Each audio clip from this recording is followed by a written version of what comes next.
Richard Birch 1 more minute, and then we're going to get started.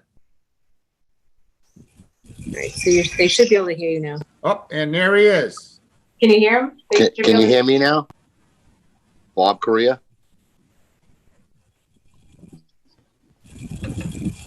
Hello? Yep, Hello? I can hear you. Okay. All right, good. I don't know if they can see you, but they can hear you. Ready to go live on your call. All right. I'm just going to mute everybody except for the board and my staff.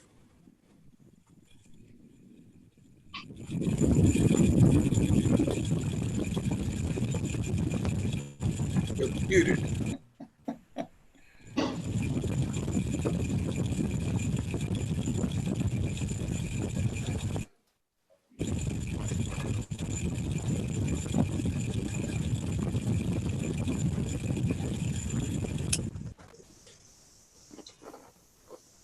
I'd like to call this meeting of the Lunenburg Conservation Commission to order at 7:02 p.m.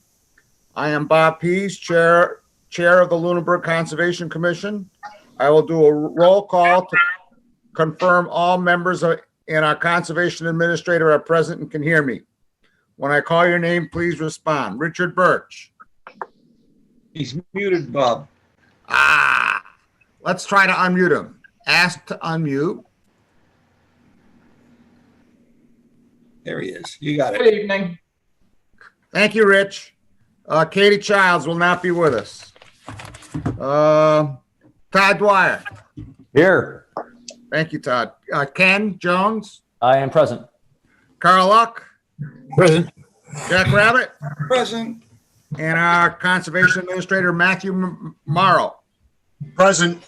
Thank you. In accordance with the requirements of the open meeting law, please be advised that this meeting is being recorded and broadcast over the Lunenburg Public Access Channel. The town of Lunenburg, in response to the COVID-19 coronavirus, is currently following the guidance from the Lunenburg Board of Health, Massachusetts Department of Health, and the CDC regarding the virus and the steps communities can take to prevent the spread. And all town facilities are currently closed to the public. In accordance with the governor's order suspending certain provisions of the open meeting law, General Law, something or other, 3A and Section 20, all public meetings are being conducted remotely. This meeting will be found on the Lunenburg Access Channel within 24 hours, YouTube channel within 24 hours after the meeting. To participate remotely on Zoom, members of the public may use cell phones, tablets, or computers with audio and video capabilities. The Zoom meeting ID is 852-2168-9533. No participant ID is needed. Just press the pound key symbol when asked. All participants who are not members of the commission or staff will be muted by the chair. Computer and app users may use the raised hand feature to request to speak. To access the raised hand feature, open the participant list by clicking on participants. To raise your hand, click on the button at the bottom of the participant list. The chair will call on you and unmute you. Telephone audio users may dial *9 to request to speak after joining the meeting. Members of the public must give their name and address before they begin speaking. Please direct all comments to the chair. If you have trouble accessing Zoom or have general questions, you can send an email to lcc@lunenburgonline.com during the meeting. Emails containing questions or comments that are to be read aloud at the meeting must be signed with full name, address, and phone number. Please be aware that if you are using video, other people will be able to see you, and that anything that is broadcast is being recorded. The agenda lists all the topics which may be discussed at the meeting and those that are reasonably anticipated by the chair. Votes may be taken as a result of these discussions. Not all items listed may in fact be discussed, and other items not listed may also be brought up for discussion to the extent permitted by the open meeting law. Each vote taken in this meeting will be conducted by roll call vote. Tonight's agenda includes 11 public hearings, 2 appointments, and a long list of enforcement matters. So I respectfully ask everyone to be brief and to the point. I'd like to announce that at last night's Board of Selectmen's meeting, Richard Birch and Katie Childs were both appointed to additional 3-year terms. Yay. Are there any public comments from the commission? I don't have any. Nope. Are there any public comments from the public? If you so, raise your hand.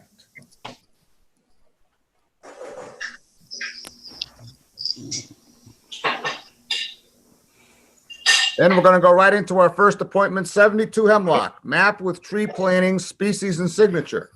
And I'm going to first call up, the thing was submitted. 72 Hemlock.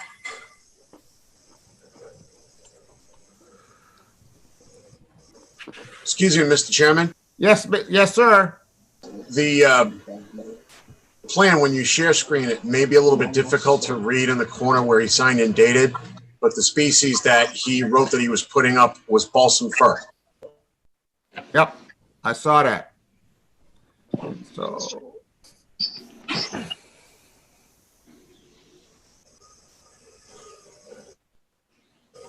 It's signed and dated.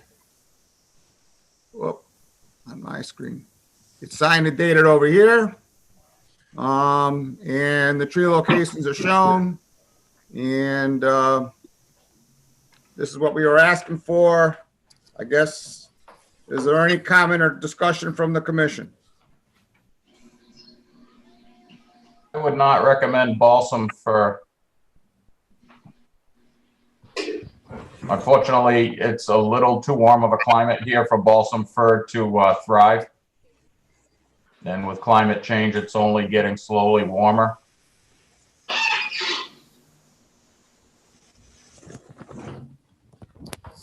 Yeah, I agree with Rich. I don't think balsam fir is a good choice.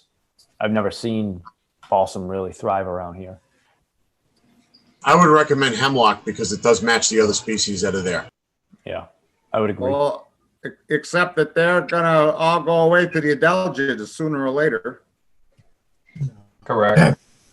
I agree with Bob. I don't know. If you take care of them, Mr. Chairman, it doesn't seem to be a problem. I have quite a few.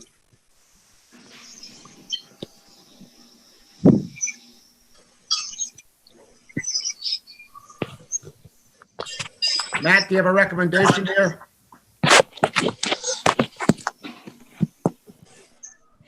My recommendation would be to change species. I agree. I don't think balsam fir is going to thrive. I did research it, and I would agree with what Rich and Ken had said.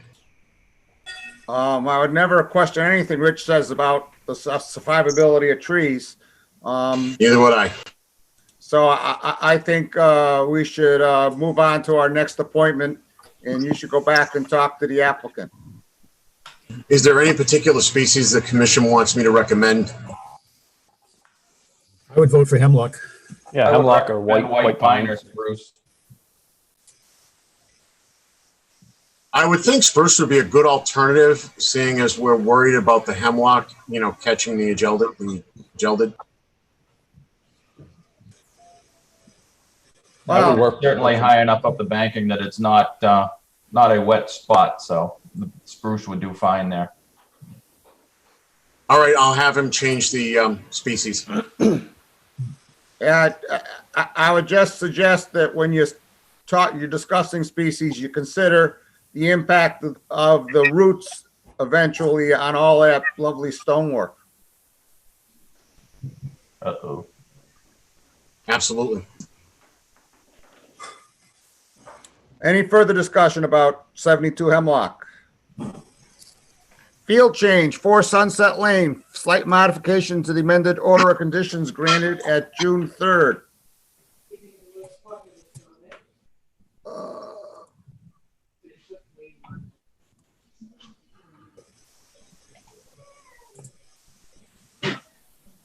This is 4 Sunset Lane.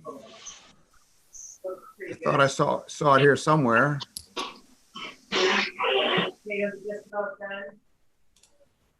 Green beans.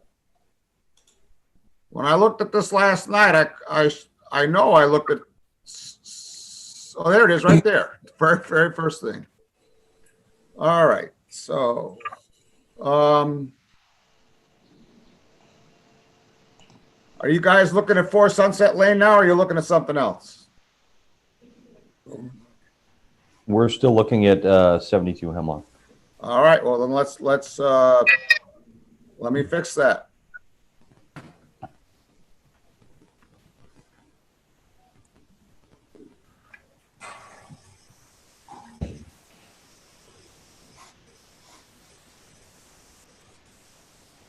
Wrong one.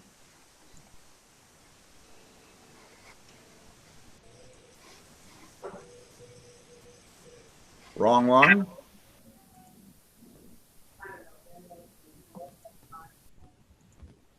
We lost it. Here we are. Tell us what's going on here, Matt. Or is there an applicant to tell us what's going on here? Nick from GPR is here. All right, let me, Nick, if you could raise your hand. Yep, raising, and it's also. Oh, and you're also unmuted. Go ahead, Nick. All right, how is everyone doing? Nick from GPR. 2 weeks ago, we came before you with the plan to amend the order of conditions of 4 Sunset. That amendment included a stepping stone pathway that's shown as the gray pathway extending from the sunroom exit down towards the stairs, the water access stairs, and continuing to the existing dock on the property. Since that meeting and that approval to amend the order of conditions, the applicant has been using the patio, which is the oval area to the left, just to the right of the north arrow, in anticipation of the patio being there. And what he's found is the general traffic patterns are in the 3 orientations shown as the red squares. So what we're asking for tonight is a field change to go from the single path from that's shown in the gray to the 3 separate paths that are shown in red. Even though it's this 3 paths, what it's doing is actually there's 1 less stepping stone total in the field modification. And also on the plan, what you'll notice is that it actually decreases the square footage within the 30-foot buffer in the proposed layout, the red layout. Any comments or questions from commissioners? Carl Luck. Yeah, just so I understand the red, as far as the red goes, is the change, and I like that. I think it's a good idea. It'll actually, I think it's better. But are you saying that the prior path will not be there? Or I'm a little confused when you say. Yeah, it would be replacing. So right now, 2 weeks ago, we got the gray path approved. That would be replaced by the red layout.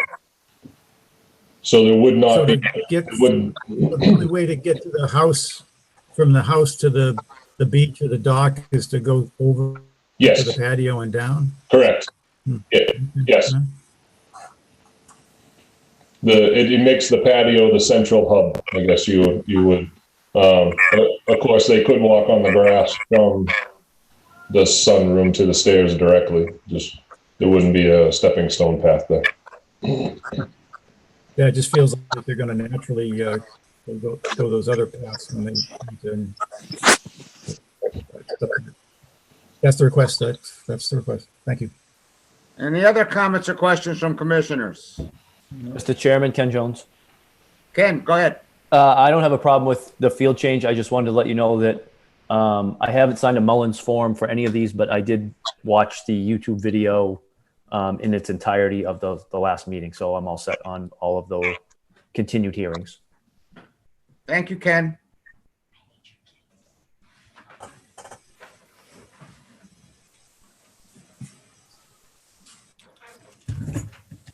If there are no other comments, any comments or questions from the public? I guess I'm looking for a motion. I would make a motion to approve the field change as illustrated in the this new plan. Ken Jones. Second. Carl Luck, second. Any further discussion? Mr. Chairman, Yes, sir. is there a signature on this? On this document? I don't think it needs one. I mean, it's from an engineering firm. It's dated and labeled field change, so. Jack, the amended order of conditions that you guys need to sign, I'm going to reference this plan on it just for continuity's sake. So this plan that Nick submitted will be the one that's referenced, even Okay, though the prior plan that you guys approved under the amendment will be in the file, but it will refer to this plan. I know we've looked in the past for some sort of initial or something. And it's okay if it's not there. It's just that I thought we had developed a practice. where we I believe that's for photographs. Bob, we've had instances where individuals have come in and said, "Where'd you get that print? I never gave it to you." That's, Mr. Chair, that's fine. I can have one signed and stamped, delivered to Matt tomorrow. If you're willing to trust Matt to review it, that it's the same one. Absolutely. Okay, then I believe we're ready to call, to vote. Richard Birch?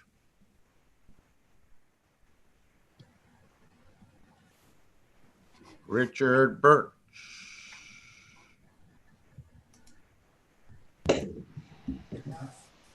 I don't see him on here anymore, Bob. Yeah, he's there. He's putting his thumbs up, but he's got an RB Moto Z24. He might have muted himself, or Bob, you might have to unmute him again. I'll be darned if I can find him in the list of participants. Can you raise your hand, Richard, so I can bring you to the top so I can unmute you? Oh, I see. All right. Thank you, Rich. Thank you. Yeah, I had some technical issues. Now I'm on my phone. So. All right. Thank you. So, Rich, please vote. Aye. Thank you. Todd Dwyer. Aye. Ken Jones. Aye. Carl Luck. Aye. Jack Rabbit. Aye. And I for myself. Thank you. Thank you. Have a good evening. You too. Good work. Now move to our first public hearing. A continued hearing pursuant to Mass General Law, Chapter 131, Section 40, and Lunenburg Wetlands Bylaw and Regulations as listed in Chapter 239. Ken Mattson has filed a notice of intent for the construction of a single-family home at 63 Cross Road. This application has been reviewed by the Mass DEP and they issued DEP file number CE 208-1181 with no comments. Who's the representative? Anthony Cleaves. Let me unmute you. Okay, let's get rid of this stop screen share. Hi, Anthony.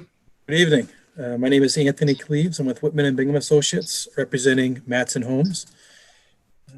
So to pick up where we left off at the last meeting, we had the comments that were on lot 63, and I revised the plan. If you want to, if you can bring that up. I'll pull Mr. that up. Chair, if It'll you take have me it. a minute. Sure.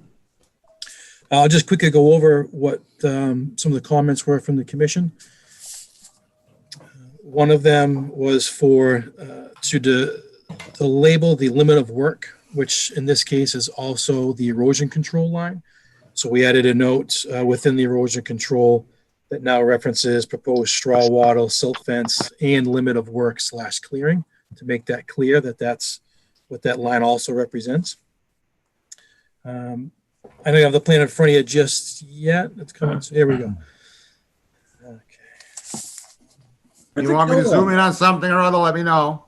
Sure. I mean, or if you want to give me control, whatever's easier. But if you want to just zoom right into the site part, sure. Yeah, yep, that's good. So right below wetland flag number 4, this is on the right-hand side of the plan, is where the note proposed straw wattle / silt fence was and still is. And now we added to it to say also in limit of work / clearing. So that's clear on the plan what that line represents. Another comment was in regards to the driveway and the cross pitch of the driveway, just to kind of make sure that that driveway was to be cross pitched. So Just below that limit of work / clearing note, we added another note with a leader to the driveway stating to cross pitch the driveway, and then added an arrow on the driveway just to make sure we know which way the driveway is going to be cross pitched. We want that to go left to right, so it kind of sheds off the driveway and not straight down. Another comment was on the previous plan. As you know, we have 2 lots side by side. The other lot that we're going to be into in a minute is on the left-hand side of this plan. So as they're going to be worked kind of together, we had the erosion control line go right across this lot off to the left and onto the next lot. And just for ease, we had a nice straight line right across. And I believe one of the commissioners astutely, noted that, well, geez, you're not showing any grading in that area where the silt fence goes across. Could you please just make sure you don't disturb any trees in there unless you have to? So to take it one step further and not leave it up to determining if the tree should stay or not, I changed the erosion control line to have it kind of bend into the site. And so that's on the left-hand side of the plan along the property line. You see almost like a U shape of the erosion control. So before it went straight across, now we're kind of bringing it up and in. And on the site walk that we had, we actually staked out the erosion control, and you can kind of see that. And there are a couple decent sized trees that did fall in that area that now can be, safely protected without any worry that we know where the erosion control line is going to go. So that was the other addition we had to the plan. And those were the comments regard to the plan itself. I think the other main issue, main discussion point last time was in regards to an intermittent brook that it exists to the top of this page, which is the east of this site. Within the wetland area. And so we had some discussion on that last time, and not to take up too much of your time, but in our opinion, the Wetlands Protection Act is somewhat clear in the definition of a perennial stream. There are 3 criteria. 1, if it's a dark blue line on the quad map, it's perennial, unless you can prove otherwise. And so in this case, on the quad map, it's actually no line shown for this intermittent stream. Another criteria would be if it has a drainage area of greater than a square mile, whether it's shown as blue or not at all, then it would be considered a perennial stream. Yep, and thank you for bringing that up. So since the last meeting, we went on to Stream Stats, and Stream Stats, if you haven't used it before, it's a fairly simple program. You go onto the website there, and it shows some blue lines, and you click your line, and then it calcs a drainage area for you. And so as you can see in the bottom right, it comes up with a drainage area of 0.08 square miles. So significantly less than the 1 square mile criteria. Another criteria for a perennial stream is if you have a watershed size of at least a ½ acre, and you also have a flow of 0.01 cubic feet per second, then it would be considered a perennial stream. But again, as you see on the drainage area here, we're still significantly less than the ½ square mile drainage area criteria. So kind of based on that, we feel as though that this should not be considered a perennial stream, does not meet the regulatory criteria for that. And so that's, I think, pretty much a summation of where we left off last time. Let me pull up my participant list. Comments and questions from commissioners. Mr. Chairman, if I could find my participants piece, it disappeared. Oh, here we go. I'll raise my hand. Yes, Jack, go. Okay, I too had a chance to look at the information. And I think that there's other pieces to it. If you were to follow the contours moving through this wetland area, the contours continue to diminish as it moves further out and eventually reaches the Catacumig. So I'm thinking that if it's not readily available, there's a hydraulic connection. The other part of it was that we've got people in the community that say it's moving year round, and it's emptying into the wetland area, and that's continuing to move down towards the Catacumig. We've not witnessed anything we've not seen 4 days in a row of nothing in that stream. In fact, the pictures that we took and the pictures we saw showed a pretty reasonable movement, more than 0.01 foot per second, even at this point. And I'm suggesting that if you walk through, that's a wonderful habitat. It really is. And it seems to be somewhat sensitive. We're putting homes into that area. I'm thinking that between the residents and the watershed area, which is actually looks a little bit larger because all of it's a bowl. It all works its way down. I'm thinking it might just qualify. And I would suggest that rather than, we're all taking amateur shots at this. And I also appreciate that there are no lines. It just doesn't necessarily, it just means that we haven't got there. And by the way, we as a commission can determine that it is a perennial or an intermittent. It's up to us as much as I can read. I would suggest we contact our friend Judy Schmidt and ask her to take a look at all the data and get a decision from them, because I suspect that no matter what, this is likely to be appealed. And if we get to Judy before we make any decisions, we might be able to expedite the entire process. It just seems to me that, we've had a pretty decent drought going, and that stream is still moving pretty well. Any other comments from commissioners? Todd Dwyer. Thank you, Mr. Chairman. I didn't get a chance to make the site walk on Saturday. Were we able to ascertain how far the stream was from the proposed lots? We did not do that.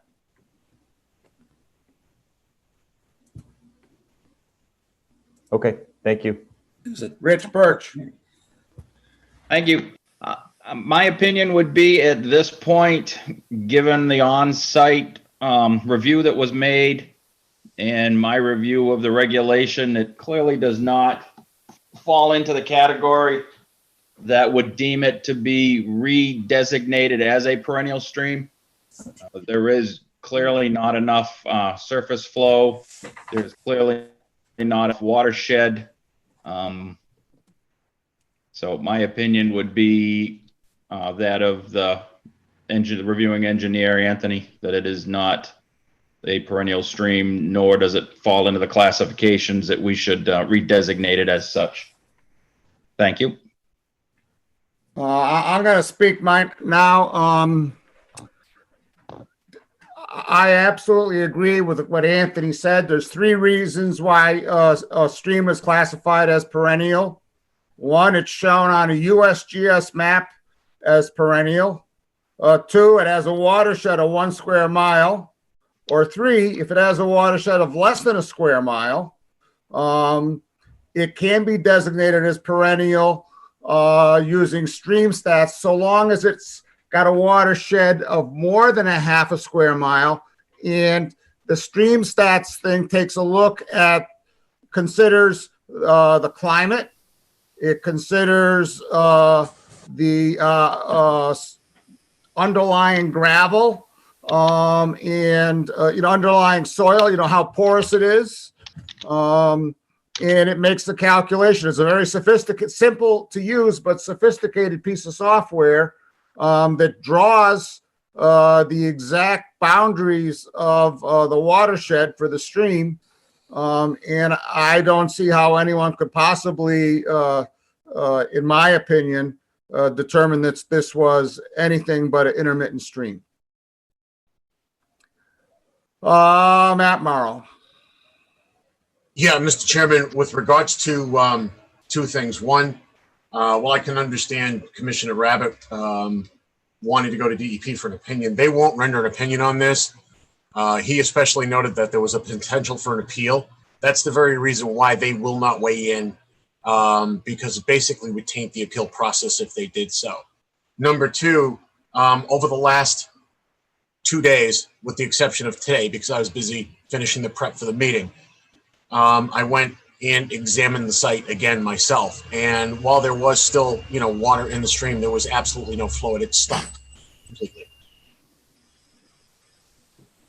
Jack, you got your hand up. Oh, no, I didn't do that. I'm sorry. I'm holding- Okay, I'm gonna lower it for you. Any other comments from commissioners? Mr. Chairman, Ken Jones. Yes. I would agree with Rich and yourself, and visiting the site a couple times. I agree that it's definitely not a perennial stream, and it would be intermittent. So I think it's telling that the abutters aren't, I don't see a lot of the abutters participating tonight. Maybe I'm missing it. But I did refer them during the site walk to the stream stats, told them about it, told them it was easy to use. So any comments or questions from the public? Now, here we go. Go ahead.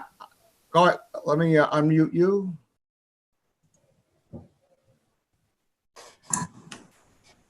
Ian K, whoever you are. Yeah, this is Charles Kimball. All right, there you are. Okay. I was on down with you guys last Saturday, and one of the questions that Richard Birch had asked, why there had to be a 4-foot culvert put in.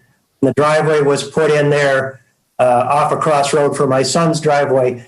That was put in for the 100-year floodplain, and that's why that culvert had to be that large. If there's a worry that there would be that much of a rush of water through there, I would hope that the builder takes that into consideration along with his engineering. I appreciate all the work that everybody has done as far as looking at this and the time spent taking a good hard look at it. We can't save everything, so I'll go with your committee's recommendation, but I'm glad that everybody had a chance to take a good hard look at it. Thank you.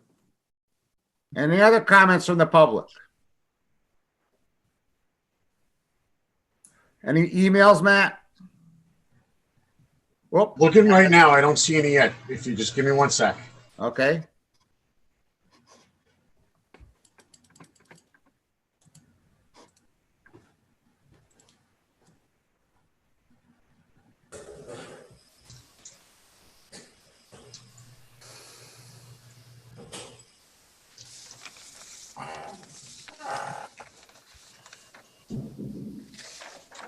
No, I don't see any. I'd like to entertain a motion. I would make a motion that we approve the application as presented. We have a second. Todd Dwyer. Richard Birch, motion. Any further discussion? I'll take a roll call vote. Rich Birch, Aye. Todd Dwyer, Aye. Ken Jones, aye. Carl Luck. Mr. Chairman, I will vote aye, but I missed the discussion part. I just forget which one of these lots we wanted to have markers, demarcating, on the trees or whatever. Are we going to have that on this lot? Is that? Can I comment, Mr. Chairman, please? Sure, go ahead. Sure. My recollection at the last meeting is I believe that's one of your standard conditions on all projects, and we have no issue with having them on both lots, Commissioner Luck. So we expect that as one of your standard conditions to have the tags. Absolutely, no question.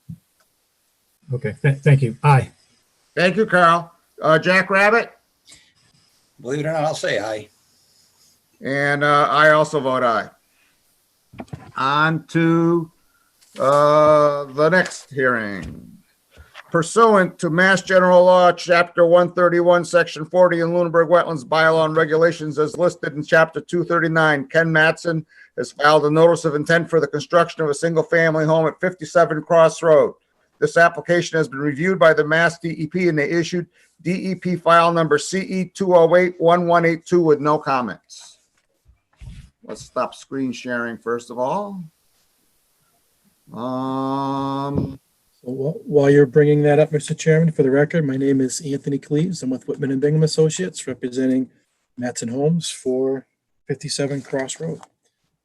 And as you're doing that, I'll just get into some of the comments on this lot from last time.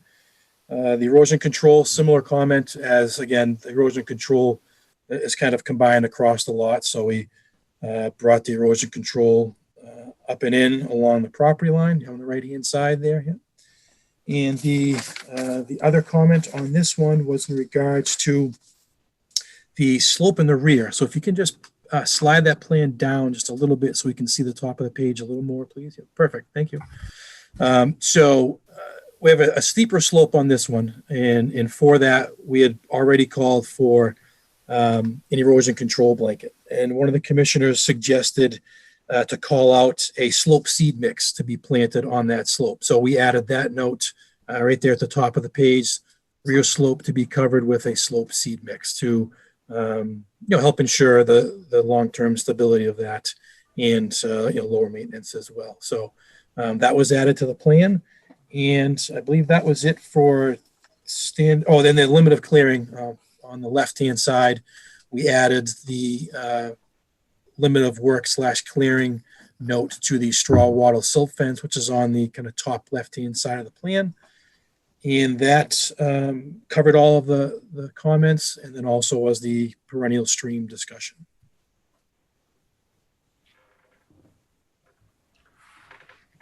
Any comments or questions from the commissioners? Nope. Any comments or questions from the public?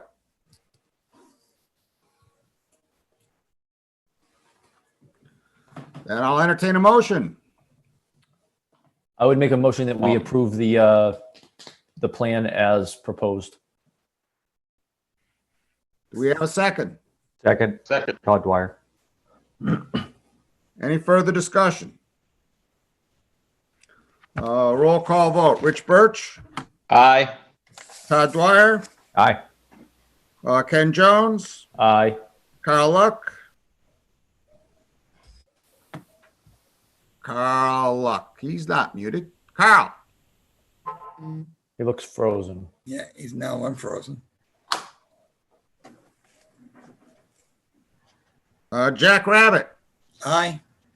I vote aye, and if Carl comes back, we'll he's My- not muted. We'll see if he comes back and ask him how he would have voted. I think I'm here. Okay, how do you vote, Carl? Aye. Thank you. Carl, you got to do something about your bandwidth.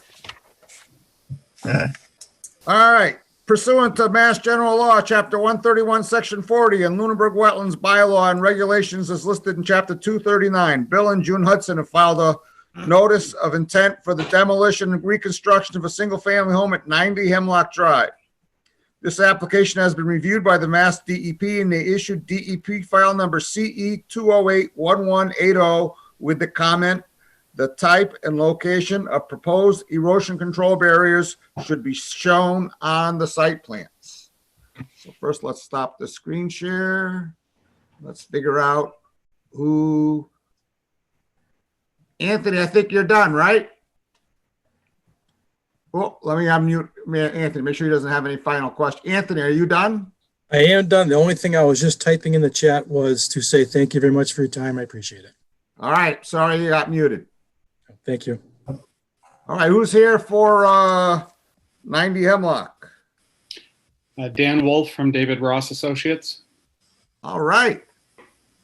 So let me call up. And June and Bill Hudson.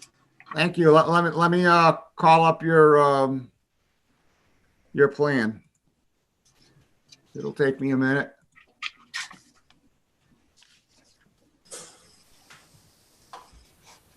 Revisions for June 17th meeting.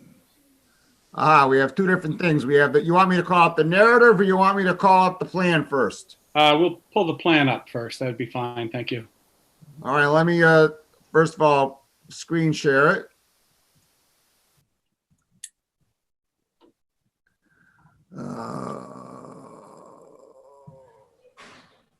This is it. Yep, that's it. Let's blow it up a little. Well, while you have that view right there, I want to address what you just read off from the DEP file number assignment. They mentioned the type and location of proposed erosion control barriers should be shown on the plan, and They are clearly shown on the plan with that dark dash line being the erosion control, and down to the bottom right is a detail showing the silt fence and straw wattle. Son of a gun. Not quite sure what plan they were looking at, but it's there. Good to know. I basically left here with two requests from our last meeting 2 weeks ago, and one is that we show the walkway that heads off toward the east. And I apologize, the walkway, as you're circling there, it actually was there. The line type was far too light, so we've darkened up all of that line type, so it's clearly visible now on the plan. The second request was a collection of items that I included in the narrative that talked about you wanted to know what the impervious areas were within the buffer zone, both pre and post construction, as well as you wanted to know the pre versus pro construction amounts of impervious area within the 50-foot buffer zone. And I'm pleased to announce, and my narrative shows the calculations, that we actually have a decrease overall of impervious area within the buffer zone. Although we have shown that the house is getting a little bit bigger, what is decreasing? I'm sorry? Before we get into that, let me see if any of the commissioners have any questions about the plan before we move on to the calculations. Okay. Seeing no hands raised, we'll move on to the calculations. I'll pull those up so the commissioners, so everyone can see them.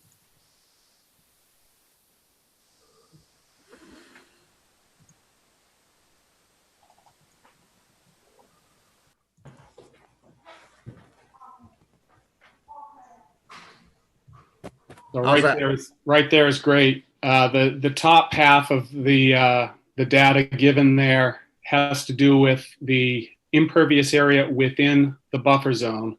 And as I mentioned, we have a slight decrease. Although the house is getting bigger, you can see the driveway is actually smaller because it's going to be shorter now. But the big stark difference that we're dealing with here is around the existing house, which is a decent sized house, there's also a concrete apron and concrete walkway and other miscellaneous walkways around the building. And those are all going to be removed. So that accounts for a large decrease in impervious area within the buffer zone. The bottom half of that chart has to do with the impervious areas within the 50-foot buffer. And again, as you can see, within the 50-foot, the house increases a small amount, and the large decrease is getting rid of all those aprons and walkways within the 50-foot buffer. So overall, we basically took the existing conditions that were spread out over the 50-foot as well as within the buffer zone and really condensed them down in the area that, to the best of our abilities, is outside the 50-foot buffer. So that accounts for the decreases in both areas that you questioned. Questions or comments from commissioners?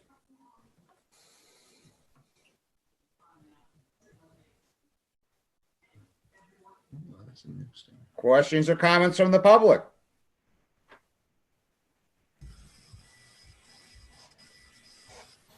I guess I'm looking for a motion.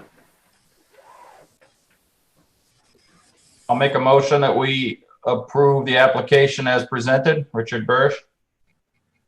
Second. Any further discussion? Roll call vote. Richard Birch, Aye. Todd Dwyer, Aye. Ken Jones, Aye. Carl Luck. Aye. Thank you, Carl. Jack Rabbit, Aye. and I also vote aye. And I thank you all. Good work. You. Good job. Thank you very much. Thank you. Have a good night. All right. We're chugging through these. Let's see, we're on to pursuant to Mass General Law, Chapter 131, Section 40, and Lunenburg Wetlands Bylaw and Regulations as listed in Chapter 239. Andrew LeBlanc has filed a request for determination of applicability for addition of washed sand to an existing beach at 326 Townsend Harbor Road. There is no sand proposed within a body of water. Is there someone here from representing Mr. LeBlanc? Please raise your hand.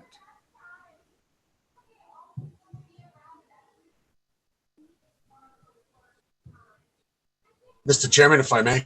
Yes, sir. I don't know where Mr. LeBlanc is. I do know that he was informed about the meeting. However, I know he has been waiting a while. This was the violation that was reported by Commissioner Rabbit upon site inspection and with the plans he has submitted, which was basically a scaled survey plan.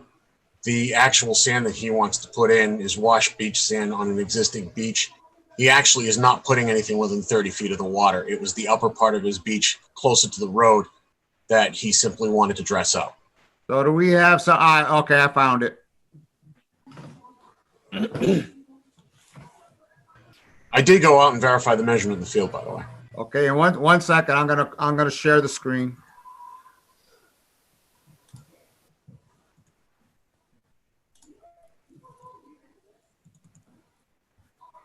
Oh, wrong one.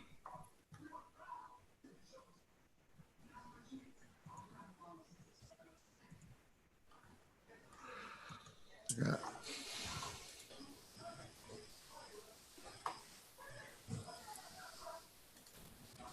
Here we go. So tell us about this, Matt. So essentially, I went out and met I went out with the owner based on the input I got from Commissioner Rabbit, walked the site, did the measurement. It was pretty clear that he was not any closer than 32 feet from the edge of the water. He was just putting up the sand in that area to essentially, top dress the sand in the upper part of the roadway. And that was about it. He may do something along the shoreline. In a future date, he will file another RDA for that. I told him he could include it now, but he chose to wait. Any comments or questions from commissioners? Mr. Chairman, if I might add, when it was reported to us, we walked down the street, met with Andrew. He was very cooperative. They're generally unaware of what needs to occur within 100 feet, but he stopped all work immediately and he waited for us to take action. So kudos to him and his forbearance with us. Any other comment from commissioners? Any comments or questions? I'm Mr. sorry, Chairman. Carl. Got my little hand up. I see that, Carl. Yeah, from what Matt says, it doesn't sound like a problem, but I find the documentation a little lacking because, Matt said he verified the dimensions, but I'm not seeing any dimensions on the plan or the documents that at least are on the web. So I think we need to have this, show if Matt said it's 32. All I see is this drawing with a little red line and the sand, and it's not clear what it's talking about. So I think we need this sketch amended a little bit to explain what's going on and show the 32 feet and where the sand is. Matt, it's a scale drawing, correct? Yes, that's correct. The So, I mean, verification I was referring to was I actually went out in the field with a tape measure and measured it. So we could scale off the plan, and it looks to me like it's probably about 30-something feet. So I'm happy with what's presented. Well, I don't know how you get that. I can make the necessary adjustment on the plan to make sure that the scale is more accurately represented. Yeah, if you can, because on one side, the lot's 34 feet and the sand is way closer to the lake than that. And the other side is 65 feet, so 32 makes sense. So I can't tell from this that it's 32 feet. It looks like it's within 30. And I did have a quick couple comments on top of Carl's. There's no signature or date on this Dr. floodplain inspection plan. And generally, when we're adding sand, there is a volume of sand that they will propose that they add, not just sand in a red squiggly line. So I do agree with Carl. I think a little bit more information does need to be presented with this. And unfortunately, the applicant is not here to provide that information. I think we're headed for a continuance. I would make such a motion. I would second that. Any further discussion? Roll call vote. Richard Birch, Aye. Todd Dwyer, Aye. Ken Jones, No. Carl Luck, Aye. Jack Rabbit, Aye. and I'll vote no.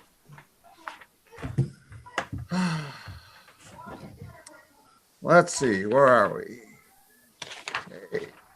Pursuant to Mass General Law, Chapter 131, Section 40, and Lunenburg Wetlands Bylaw and Regulations as listed in Chapter 239, William and Angela Ball have filed a request for a determination of applicability for grading within the rear yard at 7 Willow Circle. Let me stop this screen share. And Mr. Chair, I will recuse myself at this time as my brother is presenting for the applicant. Okay, thank you, Rich. Oh, so it's Mark Birch. Mark, I'm assuming you got something in the cloud here from you. Let's see if I can find it. 7 Willow Circle.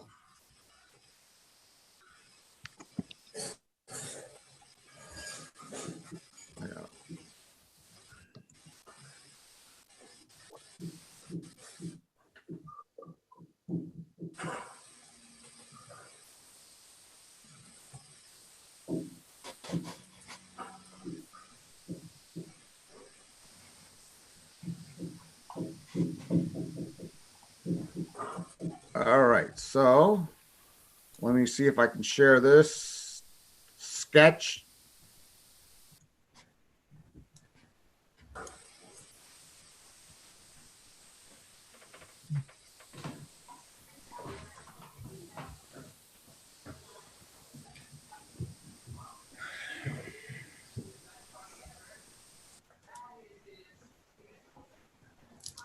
Here we go.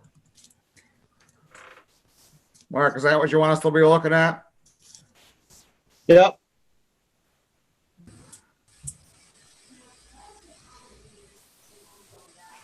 The commission may recall that we had already seen the site based on the inspection we had at neighboring 11 for the removal of the trees. We also, while we were there, took a look at the work that Mark had done. This was a retroactive filing.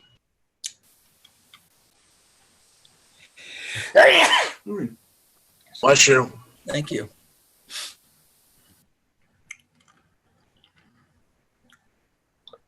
So, can everybody hear me? I can, yep. Okay, so our original intent was the homeowner had originally taken down some trees. The fill and loam area was the original intent. He added on the shed area. And then I was made aware that we were within proximity to wetland. So then Matt went out, we measured and came up with this plan to kind of depict what we were trying to accomplish there. And since then, we've, seeded the fill and loom area and everything's been established fairly well. We've had one little washout area that we have to repair.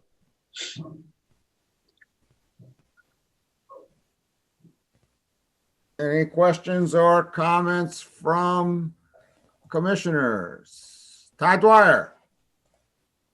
Thank you, Mr. Chairman. I just wanted to verify first with Matt that he agreed with the location of the wetland in relation to the sketch. And then based on the site visit on the adjacent property, we did look at this property as well. And to the best of my recollection, the fill area appears correct.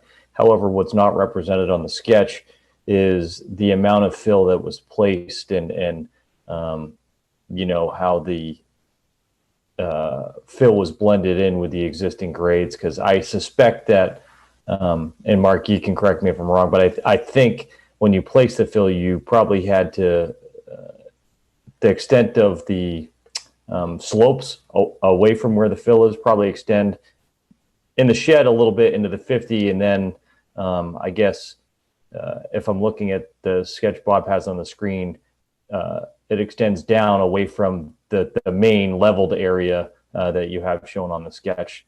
No, on the sketch here, that is the toe of the slope. That's the base of the slope. That's the toe. Okay, That's thank not you. the top of the, that's not the top of the level area. That's the base of the slope. Okay, very good. Thank you. Good. Other questions? Yes, I can verify the measurement, Todd. I actually did it with him out in the field, right to where the edge of the wetland was. Great. Carl Luck. Is my hand up? Yeah. Sorry. Never took it. I have some questions. When we were looking at the next lot, we noted, you know, as Mark said, that the homeowner had taken down some trees, Matt, when you were out there on site. Were any of them inside the 50 that the trees that the homeowner had taken down? Based on what I could see, I didn't see any that were taken out within the 50. Actually, a lot of the removal was out of the buffer zone. There were a few that were in the buffer zone. Thank you. Any I other can comments? confirm that most of the trees that were removed were outside the buffer zone. None of them were close, within the 50 or close to the 50. Any other comments or questions from commissioners? Any questions or comments from the public? I think I'm looking for a motion.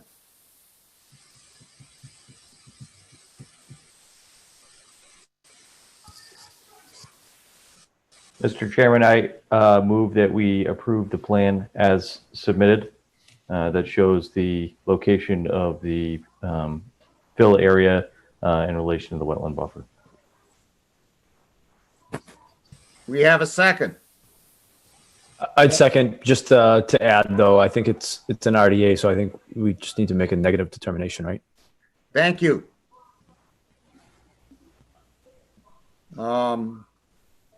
So we have a motion. for a I negative- amend my motion to move for a -3 determination for the RDA. Thank you, Todd. Thank you, Ken. Any further discussion? Roll call vote. Rich Birch. Rich recused. Oh, that's right. Rich recused. He recused himself. Todd Dwyer. Aye. Ken Jones. Aye. Carl Luck. Aye. Jack Rabbit. Aye. Bob Pease votes aye also. Thanks, Mark.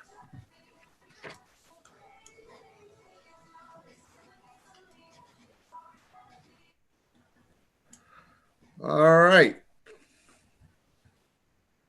Pursuant to Mass General Law, Chapter 131, Section 40, Lunenburg Wetlands Bylaw and Regulations as listed in Chapter 239, Rhonda Licio and Michael Richards have filed a request for determination of applicability for addition of a detached garage within the 200-foot riverfront at 181 Reservoir Road. Who is here for 181 Reservoir? Please raise your hand or.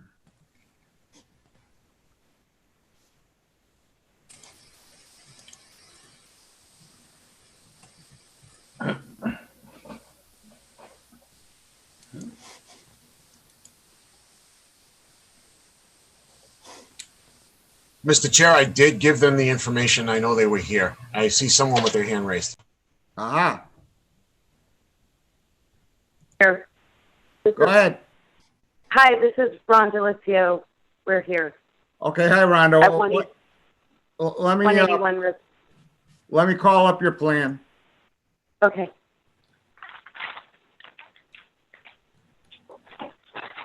Let's see, 181 Reservoir.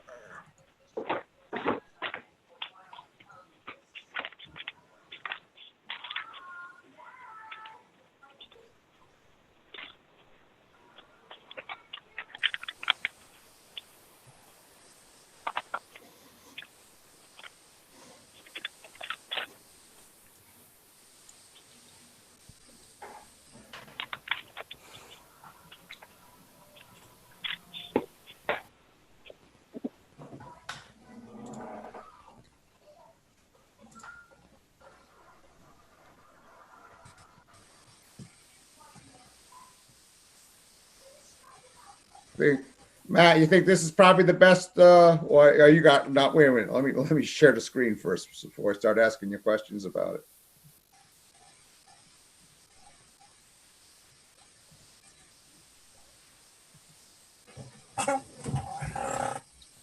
You think this is the best picture to be looking at, Matt? Yeah, I would agree. There were a few renderings submitted by the applicant, but that's probably the most representative. Yep.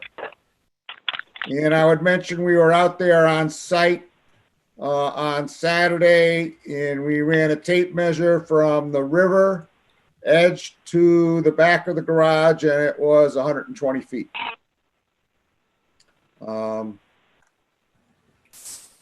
Any questions? What else? Rhonda, do you have anything else to say here? No, not really. Okay, let me figure out who's raised their hand. Carl Luck. Sir, Mr. Chairman, thank you. Yeah, I have a problem. I think we need better documentation. This doesn't show where the river is or how far away it is. I know we were down there, we measured it, and it's 120 feet. So, but it's still within the 200-foot riverfront. So I think to be consistent with our normal expectations and requirements, we need a print that shows where the riverfront, where the wetland is, and how far this is from it.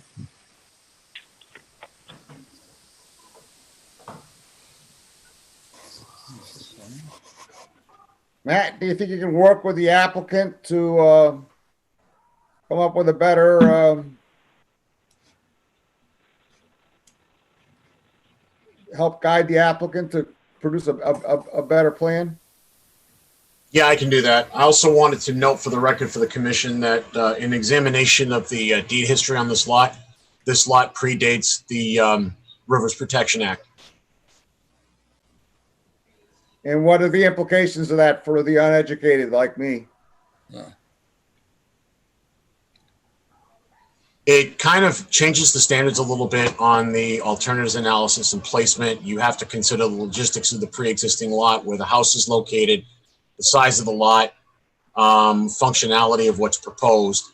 The actual strict 10% doesn't really apply as a 10%. It's a basically just do the best as you can.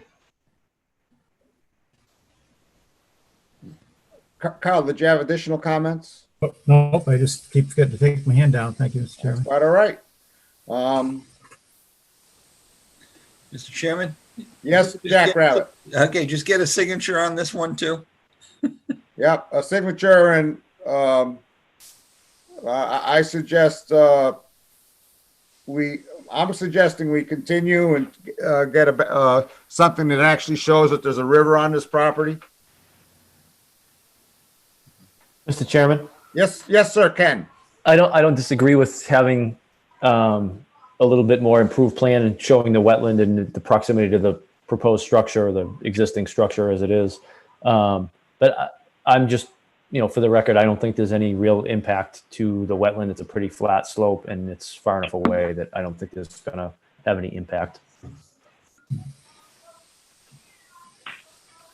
I agree. Further comment? The other comment I would have, and Matt brought it up, is if Matt can also do some rough math as to what percentage of the riverfront, the 100 to 200 foot zone has been disturbed by the construction as well. And I do agree with Ken. I don't think it's an issue that's going to affect the wetlands, but we do need to do our due diligence and proper documentation going down the road in case something's back or they do want to further development on that property. Any other discussion? Any comments from or questions from the public?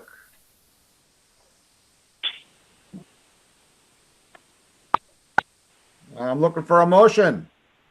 I would motion we continue this hearing till the next meeting. Thank you, Ken. Do we have a second? Second. We have a second. Any further discussion? Roll call vote. Rich Birch, Aye. Todd Dwyer, Aye. Ken Jones, Aye. Carl Luck, Aye. Jack Rabbit, Aye. Bob Pease is aye also. So Rhonda, work with, you're gonna have to work with Matt and come up with a better sketch. Okay, can I just comment that we own almost 3 acres of land here, and the town uses one side of it for their stormwater, and the other side is a totally undisturbed hill. We use a small fraction of our property. Okay? This is just ridiculous. We submitted this project to the building department back in October. We're doing it all ourselves. I mean, this should have been asked months ago, these things. Ooh, it really infuriates me. I just can't believe it. That's all I have to say. Thank you, Rhonda. Have a good evening.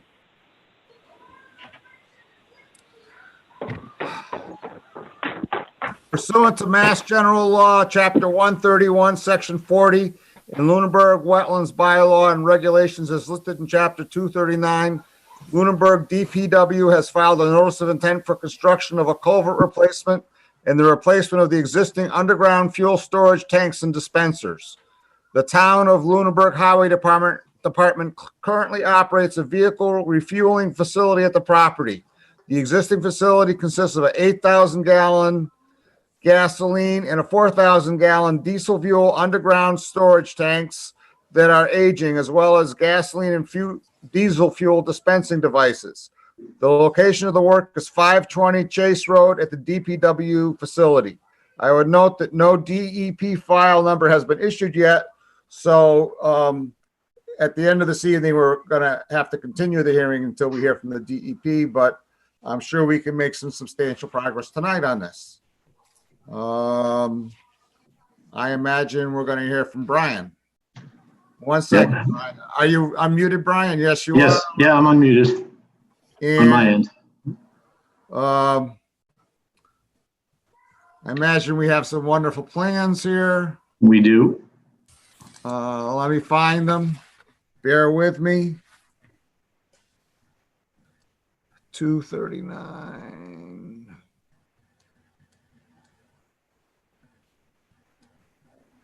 There it is.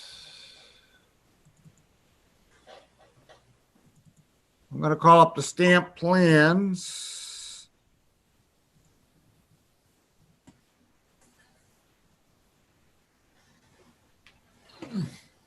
Where do you want me to go, Brian? You can, I guess, turn it to the first page. Yeah, you can leave it there for now. So, maybe that's too big.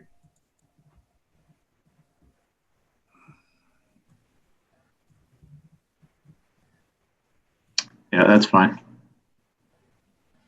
Yep. All right. That's fine. Okay. So my name is Brian Marchetti, registered professional engineer with McCarty Engineering, and I'm here tonight on behalf of Jack Rodequins in the town of Lunenburg Highway Department. Jack is here with us tonight, as well as Bob Coluccio, who is the mechanical engineer who's designing the tanks and the pumps and the piping infrastructure between them. So we were before you guys back in May for the culvert replacement at the entrance to the site. So we've included that information on the site plan as well. I guess we can go to sheet number 3, Bob. So this plan here encompasses the full scope of both the culvert replacement and the tanks. What do you want to look at first, culvert or tanks, Brian? Oh, if you, I guess we can go to the culvert first. I want to just get that out of the way. So we met with you guys, discussed the emergency order, and as part of that, you asked that we put the final design on this notice of intent site plan. So I just want to call your attention to the only thing that changed between what was proposed to you previously is the size of this culvert, the height of it. So it's still a 13-foot wide culvert. The height changed from a 4'1" rise to a 5'1" rise. And that was to accommodate an additional foot of bedding. So the foundations were embedded another foot below the stream bed, just for insurance, to protect in the future for any type of, piping or foundation scour. I wanted to make sure this thing was deeper. We also had a geotechnical engineer come to the site and do some tests for us on the soil to determine the bearing pressures.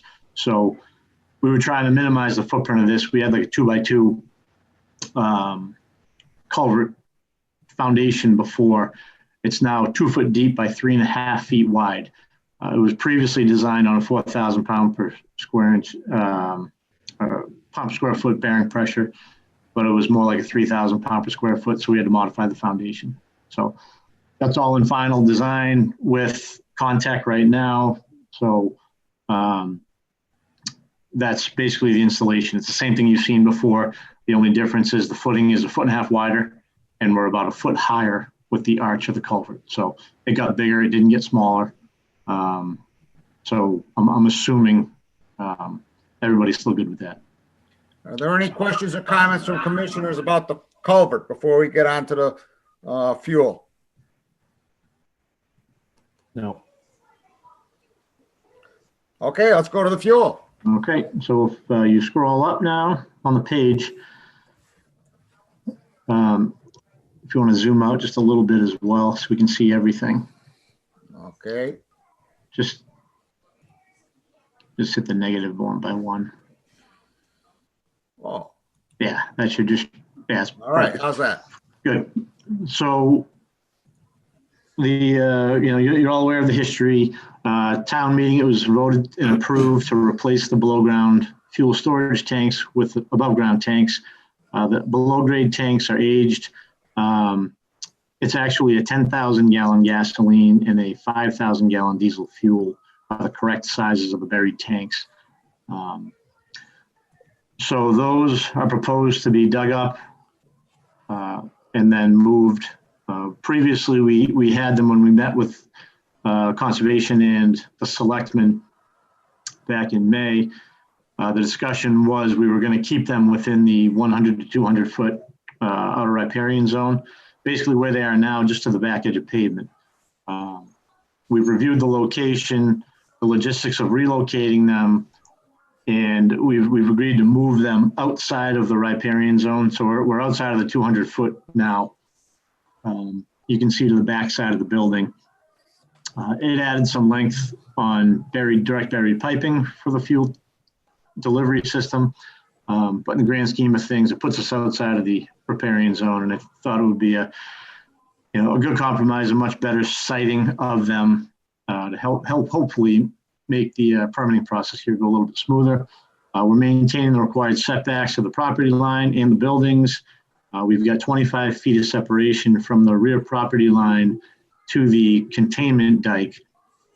So another few feet to the tank. So we'll have probably 25 feet to the concrete containment dike and another few feet to the tanks. And the same thing from the building. Right now, the bollards, which are required for protection for passing vehicles, we're maintaining a 22-foot clear width of the driveway just to facilitate vehicles driving by, to make sure there's enough room, more than adequate room for one-way traffic as well as two-way traffic. It's not a very busy driveway in the back of the building, so we don't foresee that being an issue.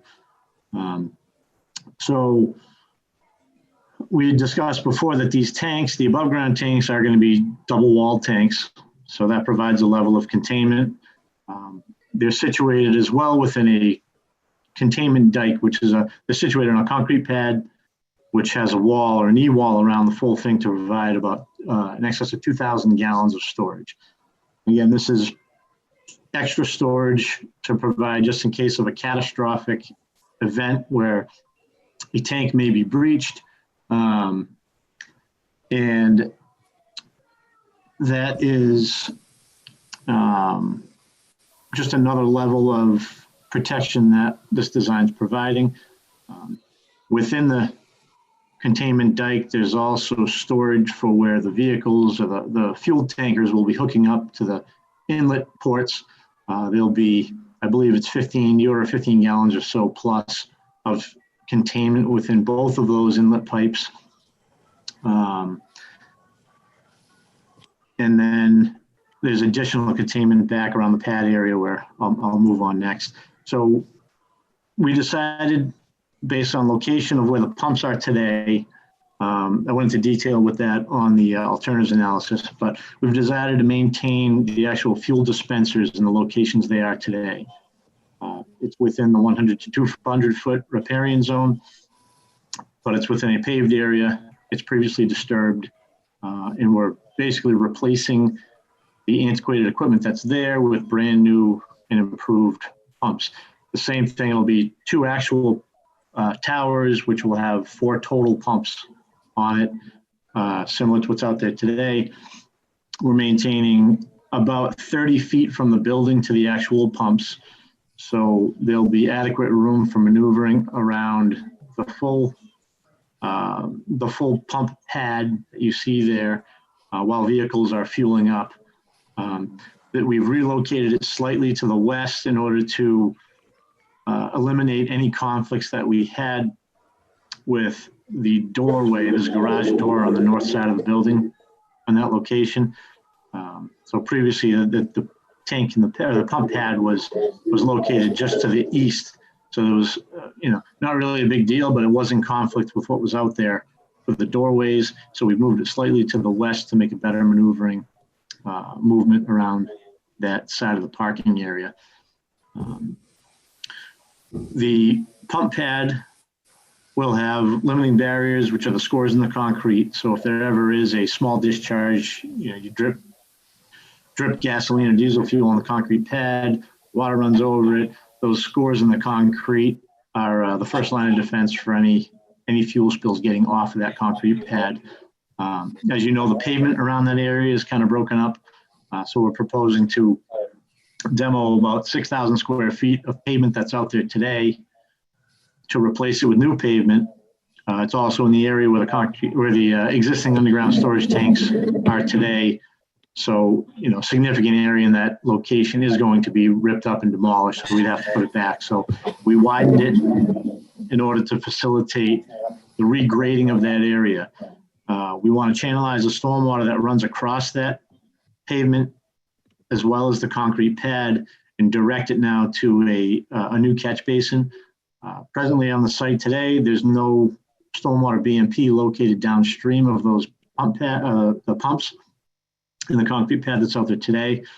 So the runoff, dirty or not, it runs to the north into the buffer zone and down to Mulpus Brook. So this catch basin, you can see the grading around the whole pad has been revised in order to channelize the water and direct it to that catch basin. Catch basin will have a deep sump, which is a line of defense for suspended solids and sediment. And they're equipped with a hood, which is an oil water separator type of device, so that any of the oils and floatables that are in the stormwater can't get out. So they're trapped within the catch basin, and that's basically the end of the line of defense for stormwater and pollution in this area. I've provided an operation and maintenance plan with an inspection schedule that's typical of catch basins. So really for something like this, in a catch basin, there's an order of hundreds of gallons of storage. So for any type of event, what happens is if oil did spill, if gasoline did spill, the oils stay on top of the water, and all the storm water that's below it has to go through the hood. It's an anti-siphon device.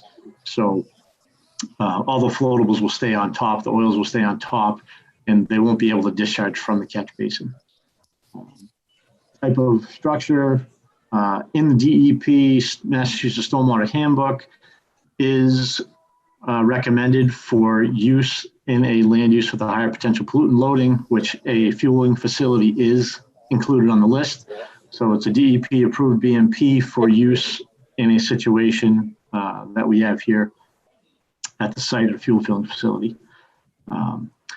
So we've added obviously the catch basin, and we're proposing a 12-inch HDPE pipe to a flared-end section down at the same location where there are a couple of culverts on the property right now that discharge. So although it is a new piped discharge, we're discharging in an existing drainage swale on the northern edge of the site. We've provided a couple of rows of erosion control on the northern side downstream from the work area. So we will have erosion controls installed on site. We're hoping to, once we get your approval, Bob Coluccio and Web Engineering can move forward now with construction documents to finalize all the materials for the tanks and the piping pad. So the only other, item I wanted to discuss was the containment dike. I said it has about 2,000 gallons of storage. What that does also is create now a reservoir for stormwater. So this project isn't proposing to add any new pavement, but the only new impervious area that's created because of this project is the actual square foot of the concrete pad. It's about 350 square feet, but in reality, it's a pond in itself. So all the stormwater that falls within that pad is going to be contained within that dike.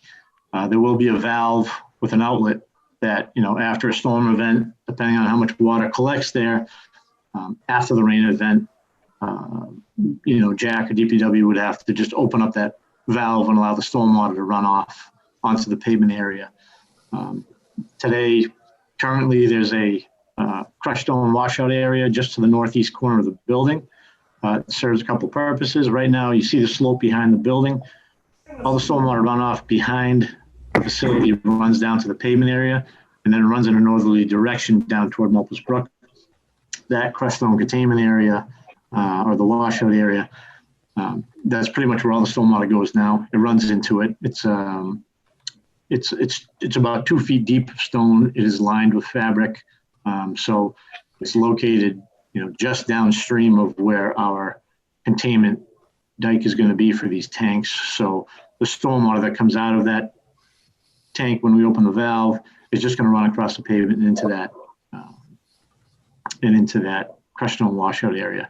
The soils out here are very sandy. It's good gravel, very porous. So all that water is just going to infiltrate into the ground. I did some calculations stormwater wise in the attached documents. And when you look at the volume of water, it's about 480 cubic feet of storage is provided within that stone right now as it is today. And just to give you a scope and scale of the increase in impervious area and what that containment dike is going to generate, the required recharge volume is 18 cubic feet. And then the required water quality volume is only 15 cubic feet. And again, we're providing 480 cubic feet of volume in that dike, in the washout area, So it's way more above and beyond what's required to mitigate the increase in impervious from that tank. And again, the valve is going to be closed. So even though it's an increase in impervious, 100% of the stormwater is going to be held back. So there'll be no increase in peak flows or volumes as a result of that pad. So I think it's a good point now. I don't know if you want to get into, excuse me, Mr. Chairman. The alternatives analysis. Oh, Jack. Go ahead, Jack. Mr. Chairman, if I may. Yes, thank you, sir.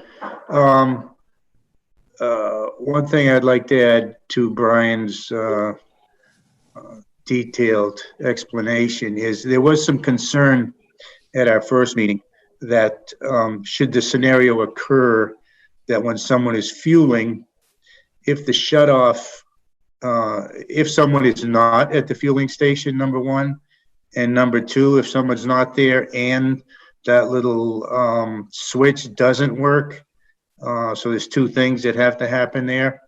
What will happen with the technology of these pumps is that the pumps can be programmed to only allow for fueling 20 gallons, 25 gallons, whatever.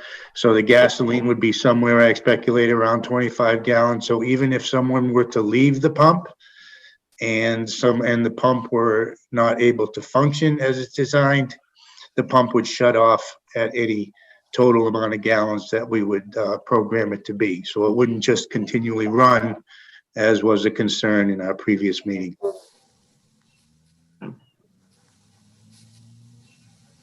And again, that catch basin downstream has, 100+ gallon capacity before any fuel would ever get low enough and displace enough water for it to discharge through that pipe. Yeah, the maximum, maximum it could come out is 20, 25 gallons, and that's if it fails right away, which it can't fail right away. Yep, and that's what the limiting somewhere barrier. between the two. Yeah, that's what the limiting barrier that surrounds that concrete pad is designed to contain. Right. Thanks, Brian. Yep. Are there any comments or questions from commissioners on what's been presented so far? Rich Birch.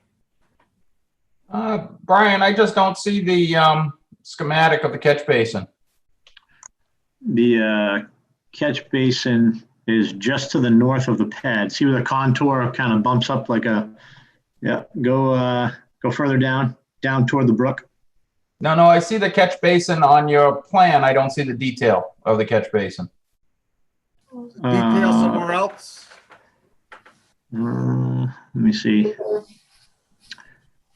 Scroll through. I honestly see just about everything else but the catch basin. Can if that is not on the plan, I will certainly add it.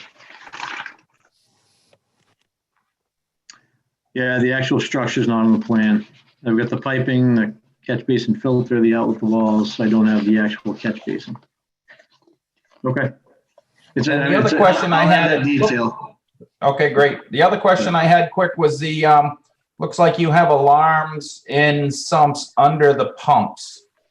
So that is just for any leaks in the lines from the tank to the pump or a failure inside the pump. Is that a shut off or is that a telephonic alarm or how does that alarm system work? I would like Bob Coluccio to address those comments. Yeah, if there's a leak in the dispenser or in any of the underground piping, it will flow toward one of the two sumps that are at the end of the piping and create an alarm inside where the Vita root will be located. And so it's not necessarily a catastrophic incident, and it would just the alarm would be detected by personnel, and then they would have to go out and check it out. Okay, so it's just an alarm that's going to be the ring in the office or the garage. Yeah, that's standard in all gas stations. Thank you. No further questions at this time. Thank you, Jack Rabbit. Okay. Hey, first of all, thank you so much for doing the alternative analysis, Brian. They looked good. They did. Okay. Hey, how are you going to get the fuel trucks to fuel these tanks? What route is it going to take? So the fuel trucks, I believe I'm not sure the actual distances. Bob Coluccio could address that as well, but the trucks can drive basically right up to the tanks. They can back into where the crushed stone washout area is. Yeah. They can turn around and back straight into there, and it's only, I believe, 15 to 20 feet at most from from where the connection is. They run a hose right to the connection and fill up right from there. And if they have a leak, I can tell you my guy that delivered diesel this winter leaked all over my driveway.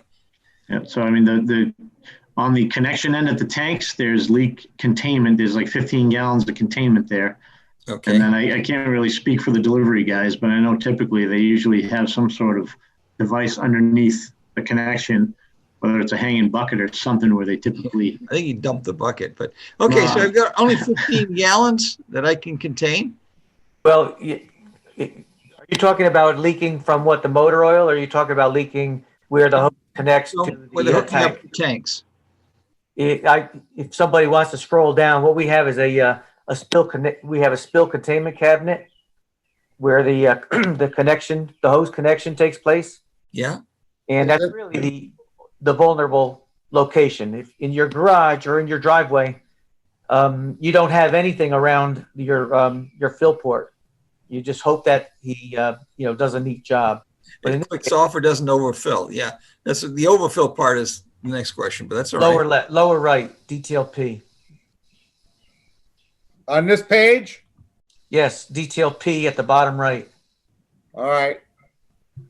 And so his connections need to be inside of that cabinet. Now, Bob, is that detail P cabinet within the containment dike as well? Yes. So in addition to that 15 gallons of storage, you've got 2,000 gallons of storage within the containment dike. 2,000 gallons in the containment dike, right? Yes. Unless it's full of water. Okay. We have a drain valve so that the DPW can manage stormwater. Not when somebody's fueling. Okay, so we're going to have some policies and procedures around checking the stormwater and making sure we're emptying them regularly and doing maintenance on that. They will have to have a federally required spill prevention plan. Yeah, and maintenance plan go along with it. And that'll involve draining the water from the containment dike. Okay, and so there's going to be people trained to do that, and we're going to have training records and things that make sure these people are competent in what they do. That's part of the SPCC plan. Okay, so that's auditable by the public? If it's made auditable, but typically in the private sector they're not. But you can. We're in public property. Yeah. Okay. So anyway, you have a policy that the employees are always standing beside while it's being fueled. While the tank's being filled. Yeah. Well, their car or their trucks. Is that one of the policies, Jack, you mentioned?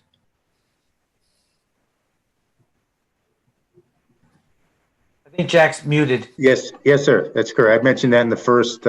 Right. I just want to make sure that we've got a record that's been instructed and they've agreed. So we'll have a whole. It'll go as an amendment to the stormwater plan. The whole plan will be one package. Right. So the employees are all going to go in and be trained in how to use the system. If something should go wrong, what their action should be taken. And we have kind of like a little procedure that says this is what I'll do, and they all agree to it. And I expect we'll be trained on anything that's required, Jack. okay, all the employees that fuel that vehicle. I know it's probably the same thing we have, in a regular gas station. And I know there's a nice little sign there that says, you got to stand by it. You can't leave it unattended. And I know there's cameras pointing at us all across the stations to make sure people are adhering to that particular rule, because we're really not interested in any kind of spills. Would that be the same intent here? Would we follow the same protocols and cameras and all? I don't think we'd have cameras. There's no plan to put cameras, no. So we have a casual enforcement at best, because no one really around standing there, and who knows, the guy may walk 15 feet off and go have a cigarette, right? Jack, who would monitor the cameras? It's Seriously. videotaped. It's just videotaped, and it's a record. Mr. Chairman, if I might, I do reflect Mr. Rabbit's concerns about the operations of the tank. but I question our authority to continue with the discussion of the operations of the tank where they are outside of our jurisdictional zones. Thank you, Mr. Birch. Mr. Chairman, I believe that they're within 150 feet of a 200-foot jurisdictional zone. And therefore, we would be very interested in protecting that particular asset the town has. Because remember, we're playing with something that's sitting right on the river, the Mulpus. And if we drop a couple thousand gallons of fuel and you know where it's going to affect at least 300 homes or 800 residents in the association. So we can't be overly protective. We've got to almost go to the zero risk strategy. And I do understand, Mr. Birch, that we might be at the very edge, but why not push for zero risk? Thank you, Jack. Okay, I'm not done, Mr. Chairman. Excuse me, I'm not done. Okay, the protective posts, you're going to have posts around the island, ballards, is that what they call them? Bollards, yes. Bollards. I didn't see them around the island. They're not around the island. They're The around island or the tank. tanks? The They're tank around and the the dispensing island. Well, Not the dispensing island. they're not going to be around the island because the island has a 6-inch reveal, which is what's required. But at the ends where would be in the direction of traffic, you're looking at detail G, which would be in the lower left of this drawing. Detail F and D. Detail G is what would be at the ends of the island. Okay, so at the end of each one, Like those at a gas are little station. bars. Okay, so they can't back into it. Yes. Okay, thank you. Okay, the scoring around the pad, right?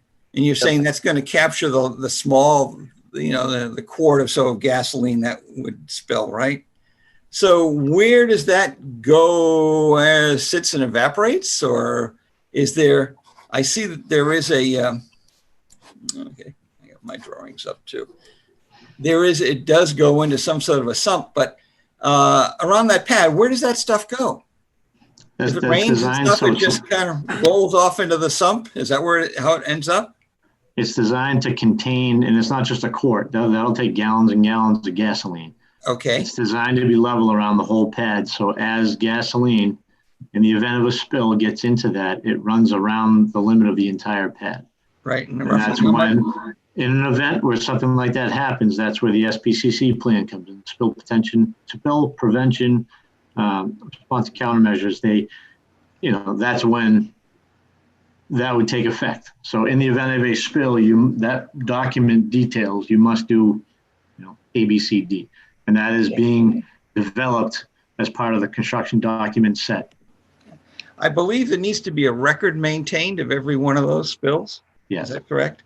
I believe Bob could speak to it better, but I believe it's over. I mean, you probably have individual records on site, but only certain size spills are required to be reported. Right. I think it's more than a couple gallons or so. 5 gallons, maybe.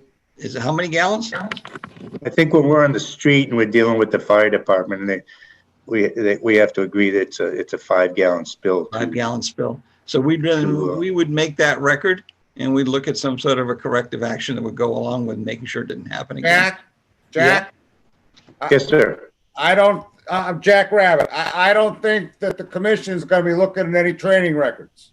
I don't think that's the commission's role. I think that perhaps the citizens might. That's great. We're here tonight acting as the conservation. Right. I'm just trying to confirm that all the potential hazards and escapes are covered, and that we have adequate training of the personnel, such that when they do this, if there is a spill, they are taking actions. There is a record of it, right? That's all I'm trying to do. Okay. The cameras, no plan to put any kind of cameras in there. Hey, how do they lock them up? How do they keep from anybody else from driving up? Is there a credit card? There's a card reader, but they could, whenever they didn't want anyone to use it after hours, they could, lock out the electrical. But you cannot. The card reader acts as the permission. Right. If you don't have a card or you don't have access to the card reader, then you can't get the fuel if you wanted it. Okay. Yeah, it's locked out. And the alarms, how often do you check the alarm? Would they be checking the alarms? Part of the SBCC plan, once every year at a minimum. Okay, and there'd be a record of that test? Yes. Okay. Bob, that's all the questions I have for now. I'm sure I could invent 12 others, but I'll secede. Please do not invent any other questions. Ken I will Jones. try not to. Thank you. Ken I Jones. just want to say that I think that this plan is a vast improvement over, first of all, what's there today. And I think it's a vast improvement over what we've seen in previous hearings. I think as far as I'm concerned, this goes above and beyond certainly what I was looking for. And I think that this is, it protects the resource. It protects the town's liability. And I think it's a great plan. And I think that, obviously we don't have a DEP number, so we can't approve it tonight, but I think that we should approve it when we can. Thank you. Are there any other comments or questions from the commission? Carl Luck. Carl Luck. But can you hear me? I can hear you now. Oh, thank you. I'm also very happy to see the improvements in this plan. At least we got the quantity of the tanks outside of the riparian, and that's great. And the dike, containment dike sounds good.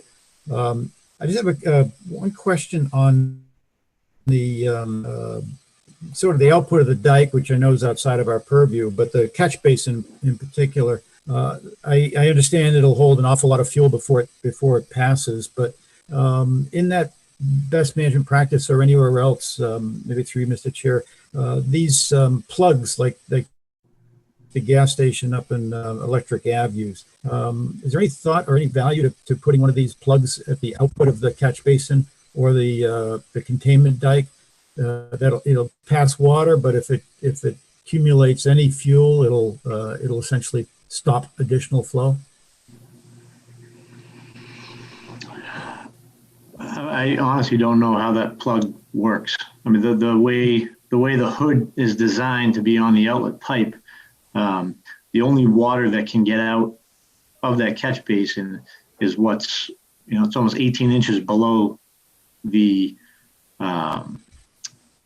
invert elevation of the pipe. So the hood is designed so it covers the outlet and it's submerged, 18 inches. Right. So, under normal dry circumstances, your catch basin the sump is full up to the invert of the pipe. So you've got about 12 to 18 inches of water beneath it. So any water or any gasoline or fuel that spills into that would have to displace, 12 to 18 inches of that water, which I think per linear foot in a catch basin of that size, it's on the order of 50 to 100 gallons of fuel would have to go into that catch basin before there was any discharge out of the catch basin through the outlet pipe. And I'm not totally comfortable with blocking the outlet of a deep sub catch basin, because during any particular rainstorm, if there happens to be any gasoline or diesel fuel in that catch basin, guess where it's going? Yeah. It's going to come up out of the grade, flow over land. Yeah, good point. Yeah. Okay. Yes. So speaking of rain and things, and this just came to mind last night. I was watching the BOS meeting, and they're talking about the vulnerability analysis and plan. And I know Mr. Roddiquins was integral working on that. And one of the identified risks was that there's only one exit, entrance exit to the DPW, and that entrance, has flooded before, and the vulnerability is very concerned about flood and the forecast of more rain. So the reason it's so important to have access is because of these fuel tanks. That's the town's fuel. So that was sort of the story behind the vulnerability analysis and why another entrance to DPW was important.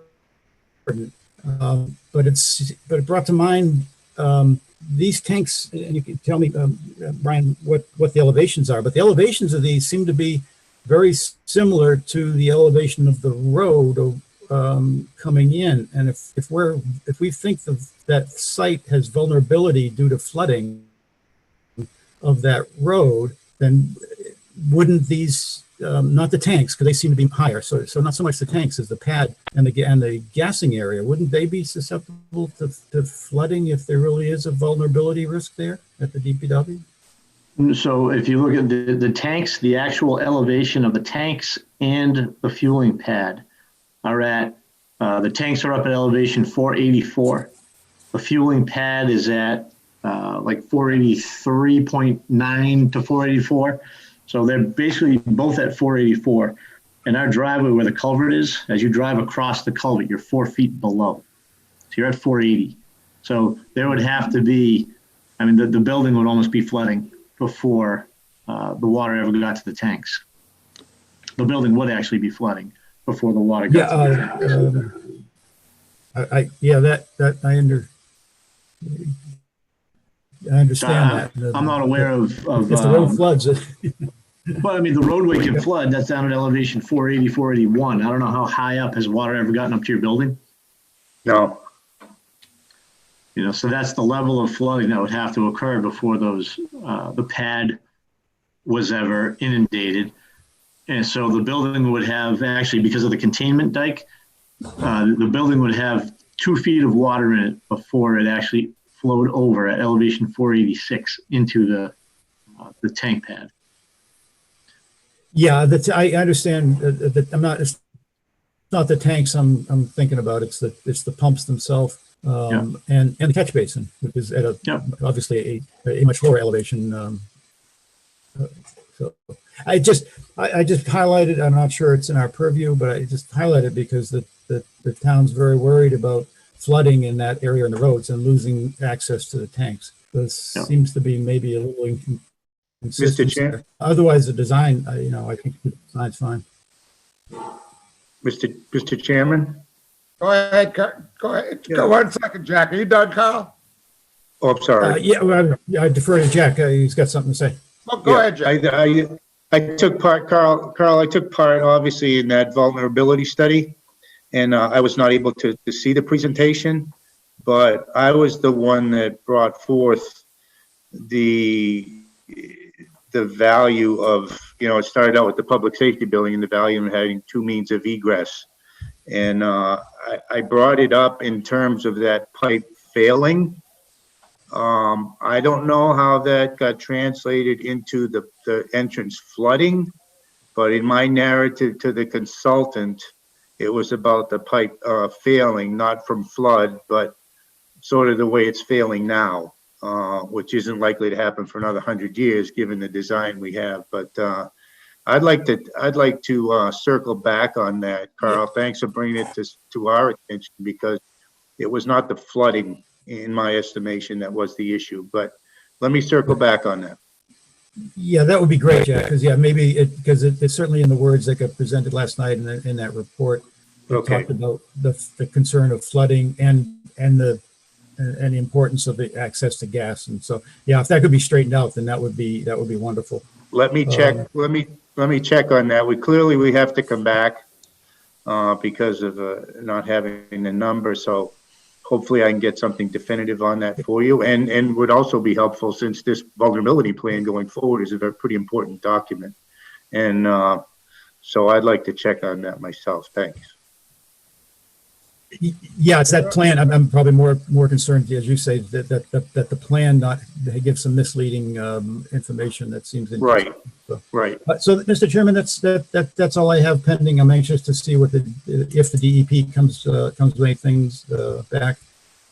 So that's really all I have for now. And again, thanks for getting the tanks out of the riparian zone. Are there any other comments or questions from commissioners?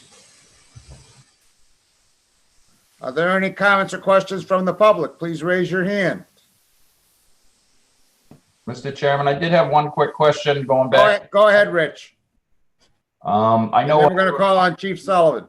Leaving the existing base of the culvert in place, if we could. Is it now the intent to remove the entirety of the existing culvert, Brian? Yes, we actually walked the entire length with Contech, and there's a significantly less culvert in place. So there's only about a third of that at the entrance side of the culvert that actually has metal on the bottom, and the rest of the culvert, so about 60 feet of that 82-foot culvert is gone from the bottom. So the plan now is to remove the entire culvert and rebuild it with the natural bedding. I mean, as you see it now, when you walk through it, the natural bedding is the gravel and stone that's beneath it. So we're going to, depending on the means and methods from the contractor, somehow either, we'll do the installation during the dry period where we'll either have to block the stream and pump it to bypass it or divert it through the middle to keep it out of our work area. Thank you. Chief Sullivan. Thank you, Mr. Chairman. Just to add a couple further comments, to echo what Director Rodquin said, in terms of that study, I was also involved with that study. The concern was never flooding with having a second access into the barn. It was just having a second means of egress or access if the culvert collapsed or was blocked due to a storm or something like that. And I grew up next to the barn. I don't ever remember seeing any kind of flooding that even came remotely close to entering the parking lot there. And just the other part I would have is a comment to a previous speaker. In terms of the people that are fueling there, you're dealing with mostly DPW and public safety personnel. We're acutely aware of the dangers of fuel spills and that it is not like a case of the general public coming there and fueling up. We're all very much aware of the dangers of leaving vehicles unattended there. And I would also point out, in all my time that I've been around, I do not ever remember any significant spill while fueling a vehicle at that location. That was all. Thank you. Thank you, Chief Sullivan. Are there any other comments or questions from the public? The only comments I recall tonight was adding the detail about Brian, about that catch basin. Catch basin. Yep. I did not hear any other asks tonight. Do any of the commissioners have anything else to ask of Brian? Since we're going to be continuing this anyway, because we don't have a DEP number or DEV comments yet. And I do have all the green cards as well that I'll bring to Matt. Thank you. So I'm looking for a motion to continue. I move we continue this meeting till the next session. Second. We have a motion and a second. Any further discussion? Roll call vote. Richard Birch. You just want to make sure that you state the date that we are continuing to, Bob. Thank you, Mr. Ex-Chairman. We're continue until July 1st. I believe it is. Aye. Richard Birch, aye. Todd Dwyer. Aye. Ken Jones. Aye. Carl Luck. Aye. Jack Rabbit. Aye. And I vote aye as well. And thank you, Rich, for having my back there. All right. Pursuant to Mass General Law, Chapter 131. Thank you, Brian. Thank you. Mass General Law, Chapter 131, Section 40, and Lunenburg Wetlands Bylaw and Regulations as listed in Chapter 239. The town of Lunenburg has filed a notice of intent and is proposing a maintenance on the existing municipal bridge that carries Pleasant Street over Pearl Hill Brook in Lunenburg, Massachusetts. The project is being undertaken as part of the Massachusetts Department of Transportation Municipal Small Bridge Program. Proposed work consists of removing the existing superstructure, installing a new concrete superstructure, repairing an existing concrete abutment and wing wall, installing crash-tested barriers and approach guardrails to meet current standards. Again, I would note no DEP file number has been issued yet, so we will inevitably be continuing this hearing tonight. And who is presenting this, Jack? Mr. Burkholder, Andrew? All right. Yeah. I saw him. There he is. There's Andrew. I'm here, Aha. thanks. And actually I have Dan Canada with me too, and I think he will start us off. Yes. And let me find let me find the plan for this. I believe sheet 6 would be the most helpful for presenting.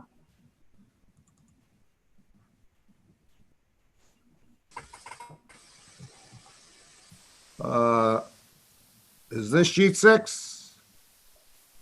Let's see. Oh, you can't see because I'm not sharing my screen yet. Yes, this is sheet 6. Let me share this screen.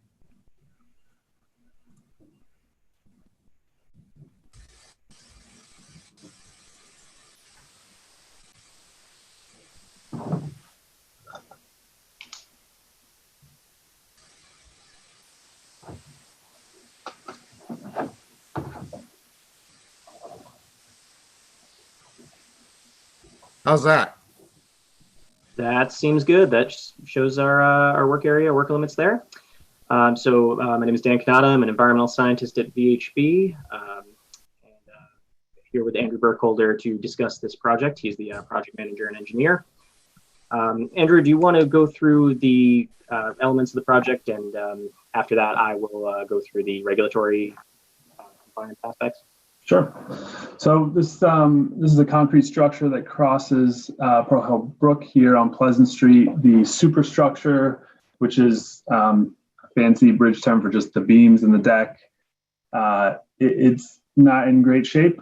And so the town has secured a grant from the Massachusetts Department of Transportation to replace this structure, or to replace the superstructure, that is the substructure, which is the abutments, the supports, the foundations, the wing walls. Those are all in a pretty good condition, and we don't need to replace them. So our work is limited to the bridge superstructure itself, and then the approach guardrail work. And there's a little bit of stone riprap repairs. It's a slope repair. It's above, it's out of the water. It's behind the wing wall. You can kind of see it in the center of the screen. We'll also put right here. Yep. That's a little washout that's behind the wing wall, up out of the water. It's not. There's no work proposed in the water. And then again, you'll see the limits of the guardrail that we will install, and that is to meet the current standards, traffic safety standards.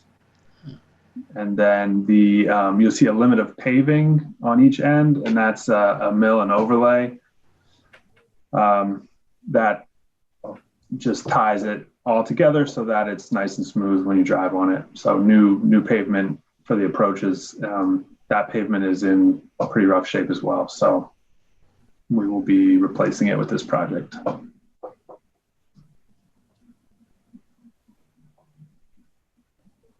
right. Thank you, Andrew. Go ahead, Dan. Yeah, I can take it from there. Just from a regulatory perspective here, all the resources in the area are associated with Pearl Hill Brook. So in addition to the brook, there are some bordering vegetated wetlands and bordering land subject to flooding in the area. In addition to there not being work within the brook, we are not proposing any impacts to BVW or bank. Erosion and sedimentation controls are going to be installed at the limit of work throughout all corners of the bridge structure.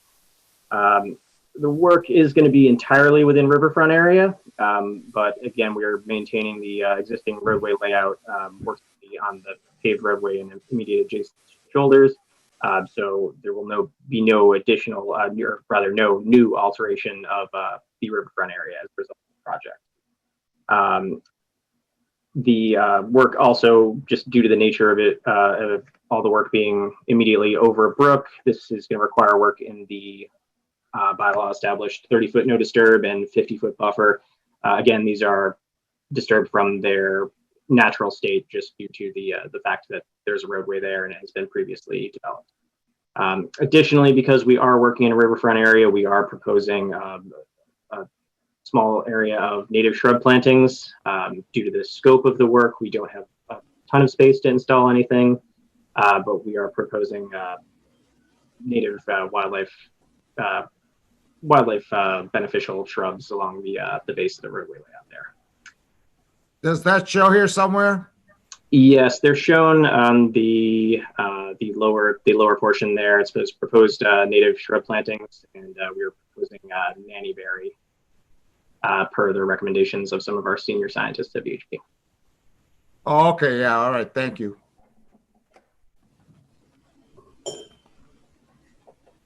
So that is what I had for that. We open up to any if there's any questions from the commission. Any questions or comments from commissioners? Richard Birch. Yeah, what is asphalt milling mulch? Yeah, it's a fancy term for it's kind of like recycled asphalt. It's gravel. It's what they put under guardrails to keep the weeds down. Right.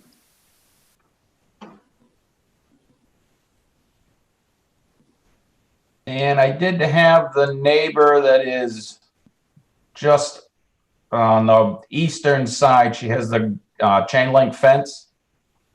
And I see you have RET existing chain link fence. What does that mean? Retain is RET. So that means we won't mess with it. We won't remove it, replace it. We won't touch it. We will retain it. Okay. And this may go to Jack Rodrikins. Do you have any scheduling on when you're looking to do this?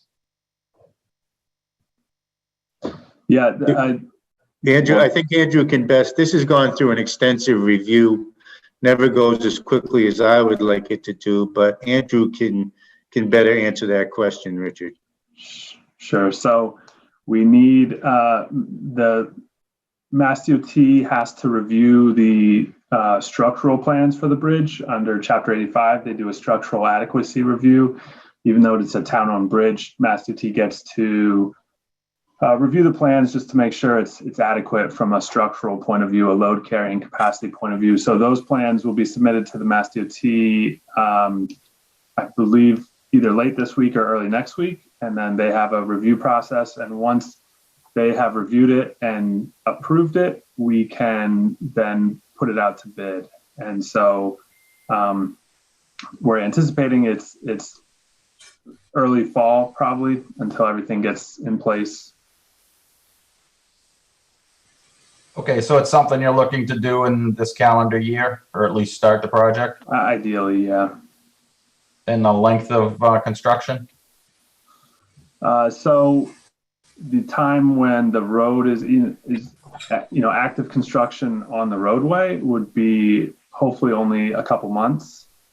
We have tried to design this to be as minimal of an impact as we can to the traveling public. So it's designed with precast elements and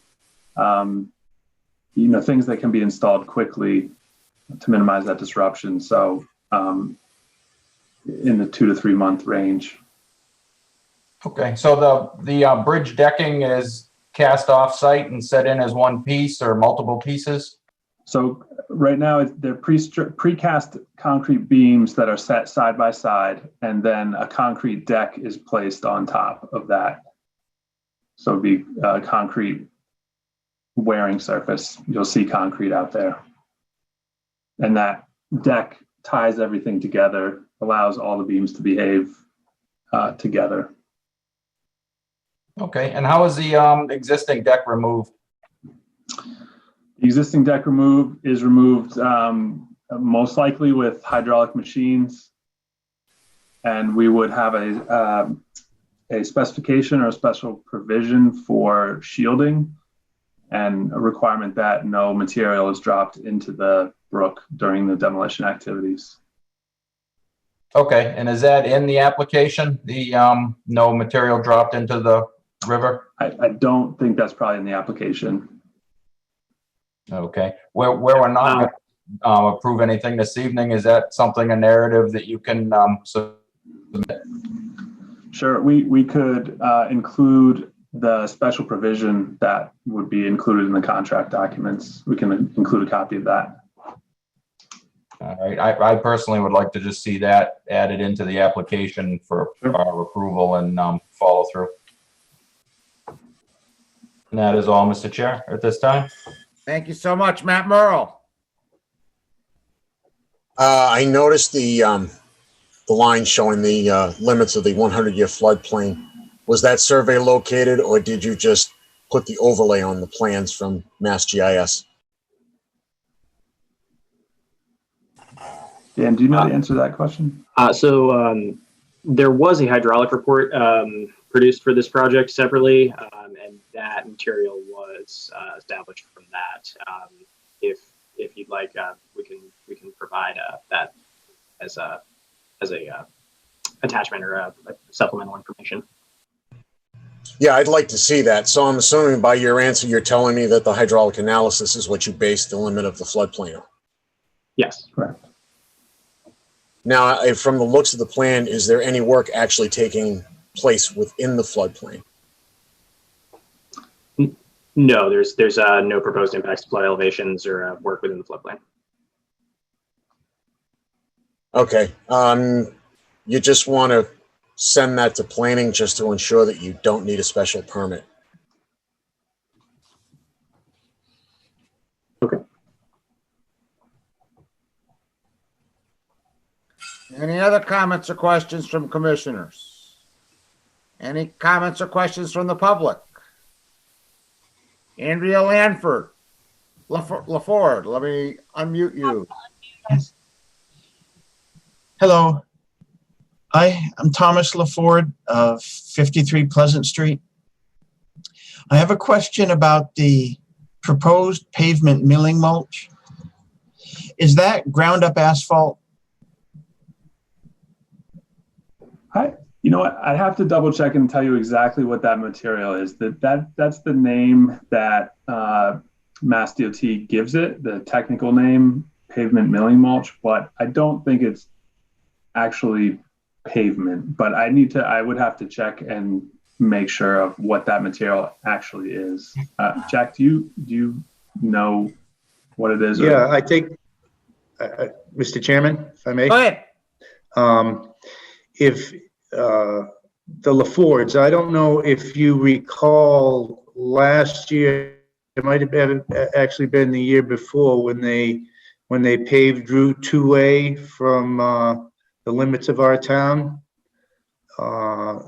They put an erosion control barrier under the guardrail. It stayed under the guardrail. And what it did, the mulch, the burlap, all disintegrated and just became part of the earth after. There was no, it was more like the mulch you might put around your garden than a pavement milling that you might think of as a regrind. In fact, if you travel along 2A, down by the swamp there, going past Pine Street, you might see some residual material there. In fact, if I can find some, what number are you? 53? 53. If I can find a bucket of it, I'll bring it right to you. Yeah, my concern was if it was regrind, that has a tendency to leach oil, and on being so close to the water, I didn't want that. No, and I don't think they'd put an erosion control that contained an oil substance. Do you have any questions? Thank you. And as we go along, Mr. and Mrs. LaFord, as we go along, don't hesitate to give me a call if you have a concern. I'd be happy to answer any questions that I can, or I can be the conduit to the engineer, perhaps. Any idea what the proposed native shrubs will be? Andrew? This is Dan Canado. We are proposing nannyberry based on a recommendation from our senior scientists at VHB.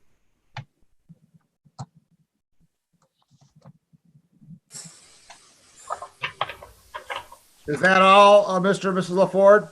Yes, thank you. Andrea Adams. Hi, good evening. My name's Andrea Adams, and my mom, Beatrice Adams, is watching on Public Access TV.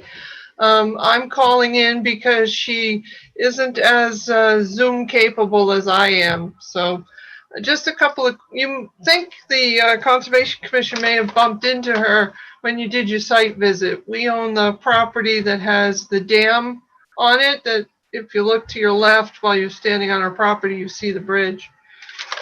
Just one note that the NOI talks about precast slabs, but the DOT, Mass DOT project narrative, which I gather is earlier than this situation, talks about cast in place work. So I'm gathering from the fact that the NOI is later that you are in fact going to use precast material. Is that true? Yeah, it's a combination of both, really. There will be some cast in place concrete that forms the actual deck or the wearing surface, the part that you're actually going to drive on. But the structural element, the superstructure, will be precast beams that get set down side by side, and then a cast in place concrete overlay or a deck is cast on top of those beams to complete the structure. Okay, thank you. The second question I have is, I'm presuming from the limit of work, and again, Mass DOT had a slightly different description of the project, including potentially sidewalk, which might have necessitated land takings. Given that we're further along and the NOI talks about a narrower limit of work with no sidewalk, I'm gathering that you don't anticipate any land takings to complete the work? Correct. Okay. And third, you've been pretty specific that you think that the head walls, which I take it are the concrete sort of slanted pieces on both sides of the channel that I'm very familiar with, having lived there, that kind of hold part of the road up, and then you have the clear span and the water goes underneath. You've said you're not going to basically do much to those. Are there going to be any intrusions or movements on the banks or the stream bed or anything else like that? Because I know a gravelly came through and took off the vegetation on the Mass Ave side of the brook that's near our property towards what used to be Mary Ray's property, which I think is 17 or 20. No, 17 because it's the odd side. 17 Pleasant Street. So are you going to do any work in that area other than just take out maybe the trimmed vegetation, or not even that? So I'm not sure if I quite understand the question, but the limits of work we have here are shown, are defined, or what we anticipate needing for the work. So we're not doing work down near the end of those wing walls. So downslope? Right. We're not doing any work downslope. There is a crack in one of the wing walls that we will need to repair with this, and that you would see it if you were standing in the face of the river. Yep. That's not any impacts to the slope behind the wing walls, other than, you know, what you've seen at the very top. We will need to do a little excavation to get the old bridge out, the new superstructure in, and then the tie in, the paving. But those limits are shown on this plan. It's not down the slope. Got it. Oh, yeah, see, here's the milled paving mulch. That's all the questions that I have at this point. I'm eagerly awaiting as well the comments from the DEP in terms of what they see as any impacts. I'd have to say, living there 20 odd years, the bridge has served its purpose, but it does need to be replaced with care, obviously, because you're talking about a true stream. In fact, the property at 40 Pleasant Street, and back in the day, they said that it was a sawmill, where if you know the property, there's sort of a slope and it goes down to a tennis court. Apparently that was a sawmill back in the day, but that's all I have to add at this point. Thank you for taking the time, and thank you also for using technology for making us able to participate, even though we've got COVID-19 going on. Good job, ma'am. Any other comments or questions from the public? Andrea Lanford. Go ahead. Had to unmute first. The new slide you put up shows that it is recently milled asphalt and I'm concerned about the possibility of oil leaching out of the old asphalt. Okay, let me just say that I was in error. I thought that was a different item. So I plead ignorance on what that actually is. We'll have to go to the engineer or the consultant for that. My understanding was that item was an erosion control item. Clearly, it's not. Yeah, that's my biggest concern, is where this is so close to the water that we should have something there that won't leach. When they did 2A on Mass Ave, right at the corner of Mass Ave and Pleasant Street, they put in a gully, but the material they filled the gully with consistently washed away every rainstorm until they put in, I believe it's granite blocks that are at least 3 inches in diameter. And now the rocks stay in place and the gully doesn't wash out every single time. But where this is just under the guardrail, I'm not sure that, granite chunks would be worthwhile, but I'm definitely concerned about ground up asphalt leaking oil into the waterway. Andrew, can we chase that down for them? Sure. Yeah, we can look into it. Good. I'll ask. Yep. Well, We'll get you an answer on that, sir. Thank you very much. Todd Dwyer. Thank you, Mr. Chairman. One thing I can say about recently milled asphalt, the asphalt that they mill tends to be very old. So unlike new asphalt, the oils tend to have already been leached out of it. So while there might be some small residual oils that would come off, I think it would actually be less than what comes off the roadway anyway. But that doesn't mean your concern shouldn't be further addressed. I just wanted to, give you my insight. Thank you. Any other comments or questions? So the things that I remember, we were going to look into, does pavement milling mulch actually contain oil? There was some other question that Rich brought up that I forget what it was now. What was it, Rich? The contract language for. Well, that's so stuff doesn't fall in the brook. Yep. And was there anything else? We're going to provide the hydraulic analysis. That's right. And Matt Murrow's thing about the hydraulics. And so if you could do that before, and obviously then we have to continue because we don't have a DEP number or comments yet. So if you could be prepared with that stuff, for July 1st, that would be great. We will. Thank you. Thank you so much. I'm looking for a motion to continue to July 1st. So moved. Todd Dwyer. Second. Second, Richard Burr. Any further discussion? Hearing none. Richard Birch. Aye. Todd Dwyer. Aye. Ken Jones. Aye. Carl Luck. Aye. Jack Rabbit. Aye. And I vote aye as well. Thank you so much, everyone. Thank you. Pursuant to Massachusetts General Law, Chapter 131, Section 40 is amended in the Town of Lunenburg Wetlands Protection and Municipal Bylaws, a public hearing on a request for determination of applicability by Pamela Johnson for work at 392 Sunset Lane will be held. Work proposed is replacement of an existing dock. I believe we have a picture.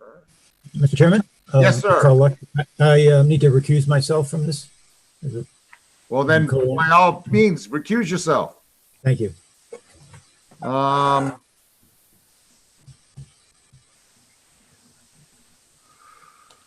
let's see, this is 392 Sunset Lane. She has her hand up, Bob. Yeah, I know. I'm looking for her. Well, that's the plan. I'm sorry. I'll recognize you in a minute.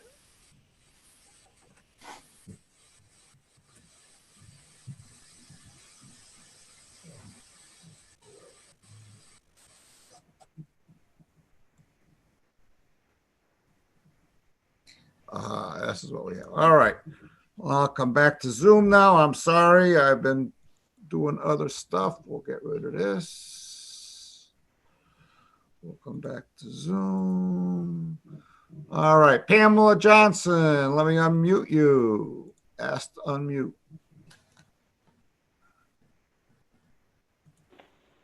Hi, can you hear me? I can hear you now. Hi.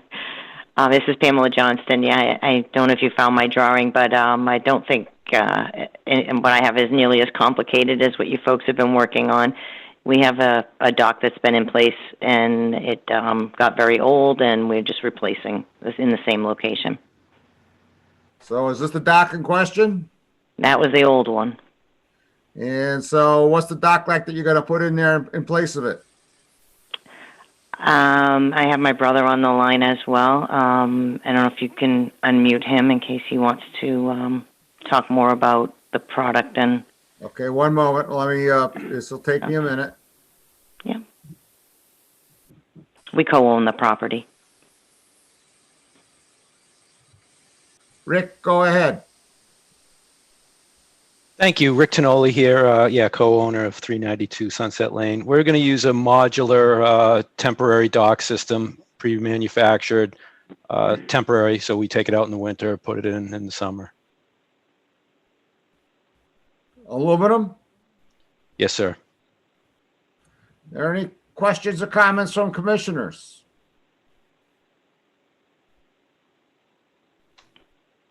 Todd Dwyer. Thank you, Mr. Chairman. Just to be clear, I'm looking at the plan. The existing plan am I correct in reading that the existing dock is 44 feet long and 4 feet wide? There are a few different iterations of that dock. So the one you see there, obviously it goes in and out a bit, but at one point it was absolutely, actually even wider than 4 feet. Okay. So it was all built on 2 But your by intent 6. is to put a 44-foot Correct. Or roll-in dock, portable dock in there? Yes, sir. And because the dock I'm looking at the reason I'm asking, it looks substantially shorter than that. It looks maybe 25 or 30 feet. Yeah, again, there were multiple iterations of it. As you can see, that's actually a couple of different temporary pieces of dock that we built there as it deteriorated. Thank you. Thank you. Birch.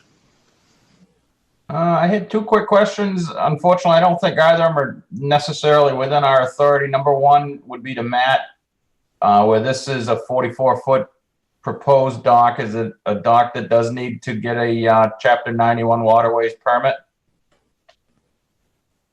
No, it's not listed as a great pond. And my second question is, this is in the channel.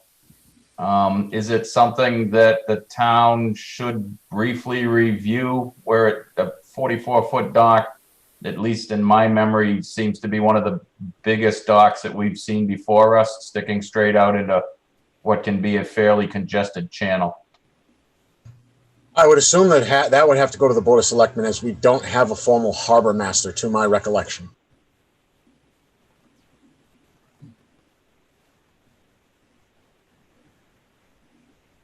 Yeah, and those were my two questions. Back to you, Mr. Chair. Thank you. Thank you. Any other comments or questions from commissioners? If I may, Mr. Chairman, really quick. Go ahead. Also on the Chapter 91 issue, the fact that it's a portable dock, it's considered a temporary structure. So even if it was a great pond, that actually is exempt from the provisions of a waterways license.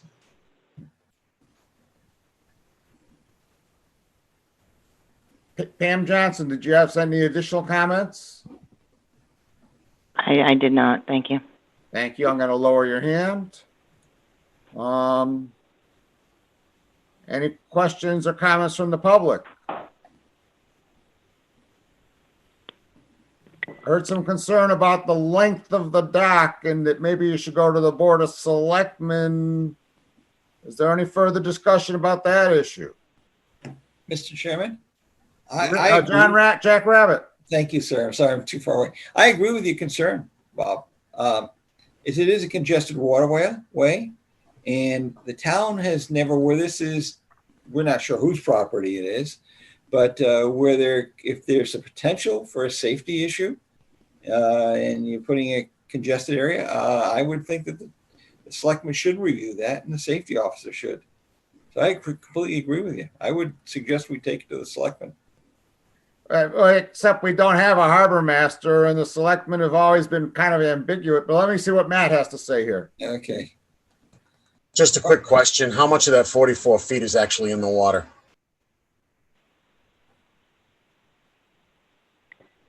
Rick? Oh, Proposed 44 feet of it.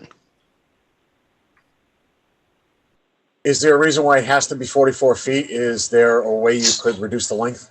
We use the depth, we tried to shorten it up, frankly, because of cost.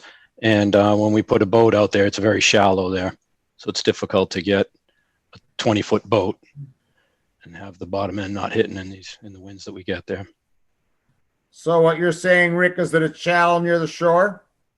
It gets deep very slowly there. So even out at the end of a 44-foot dock, it's only about 5 feet deep. Todd Dwyer? Thank you, Mr. Chairman. I share the concern with the length of the dock.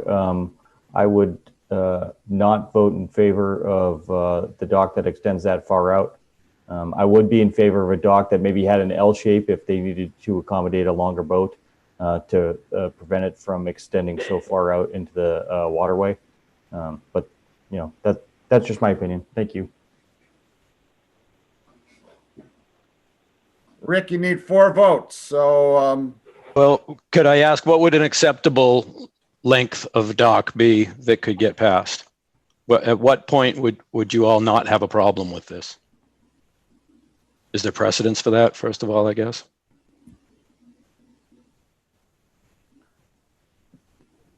I would say, well, let me see what Matt has to say first.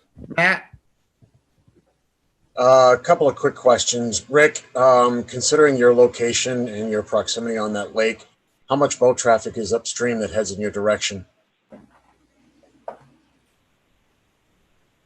Heads in my direction. So towards the shore?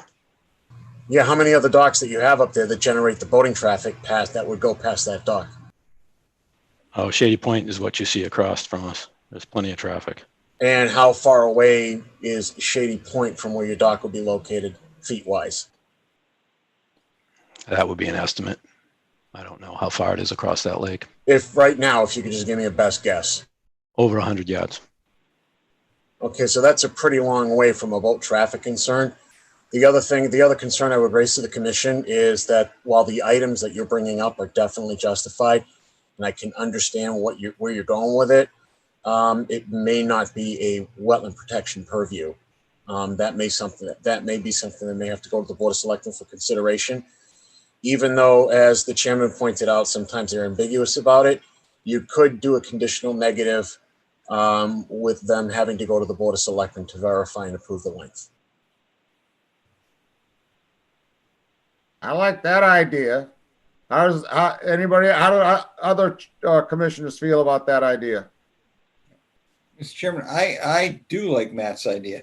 The thing is, I believe we finally have to get into a conversation with regard to how far can someone go. If I want to put a 50 or 60-foot dock out there, there's no guidelines. I would think that we want to get into that kind of a conversation. Is that part of a thoroughfare or the channel between two of the large bodies? Is that what that is now? Indeed. Yeah, I think it might be. And, yes, it is. And on a good Sunday, that could, especially towards the evening, it could pose a safety risk, I would think that we'd ask the selectmen to weigh in on it. And I also agree with you, Bob. It's outside of our purview in terms of how far they can extend into this theoretical public property, because this is the equivalent of putting up your own picnic bench in a park, in a town park, except we're not sure who owns that lake. But I think that there need to be some sort of regulations or some sort of consideration established. And I think it's like one of the people who go to them. Matt Morrow, you still got your hand up, or you're done? No, I re-raised it. Another question to Rick. Going back to the point about the depth, what other types of motorized aquatic vehicles would go closer to the shoreline than 44 feet? In other words, could a jet ski go closer to the dock? Are boats just going to bottom out? Is that part of the reason why you have to go that length? It's so that I can park the boat on the dock, alongside of the dock. I don't have any jet skis or anything, if that's what you're asking. No, just a boat. Well, I'm not talking about you necessarily having jet skis. I'm talking about others, especially with Shady Point going across from you. In other words, would they be likely to come close to your dock area, or would they tend to bottom out because of the depth? Oh, no, jet ski wouldn't bottom out. I mean, gosh, I think you could drive those in 12 inches of water. I wouldn't think you'd bottom out. No, sir. Well, that's what I thought. I just wanted the point to come out. Again, my recommendation would be for a negative determination with the condition that it goes to the Board of Selectmen for approval. Going back to Jack's point, I think that would be a Lake Shirley Improvement Corporation type of deal. Like, for example, Hickory Hills has a process where everybody has to go to Hickory Hills for approval, and Hickory Hills takes the length and the boat traffic and the depths and all that into consideration.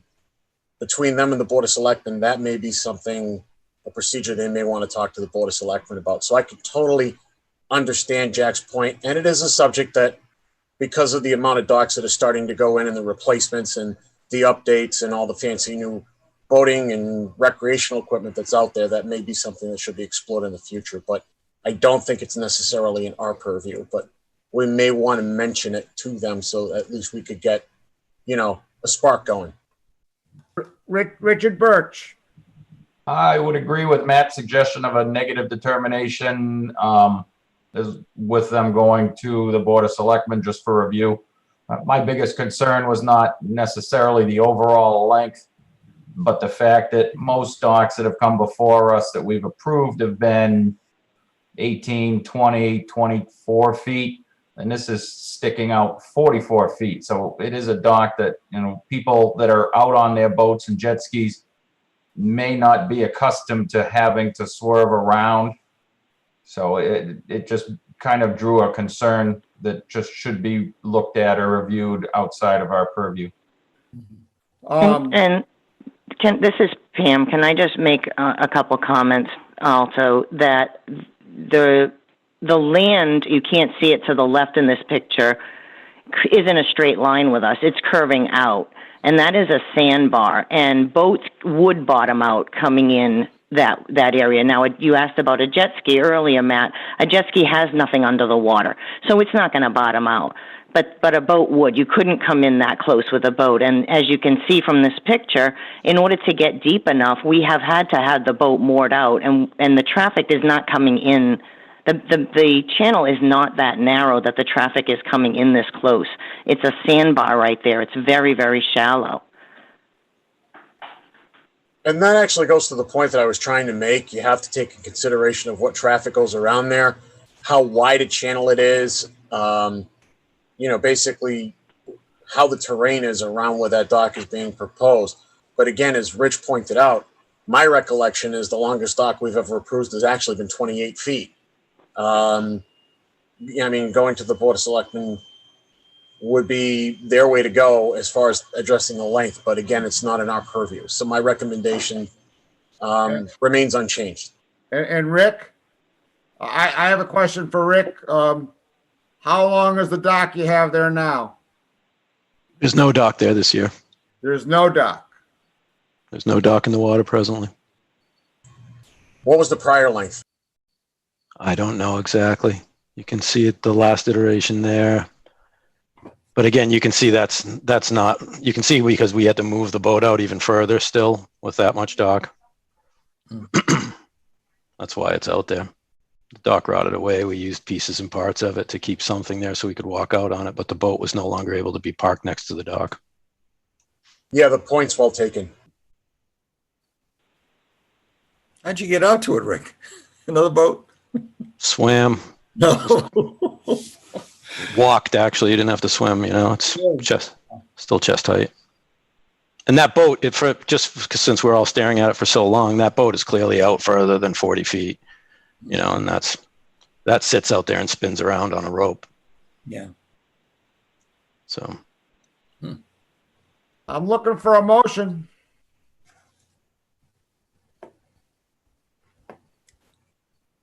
I would move that we give it a negative determination with the caveat that we receive approval from the selectmen.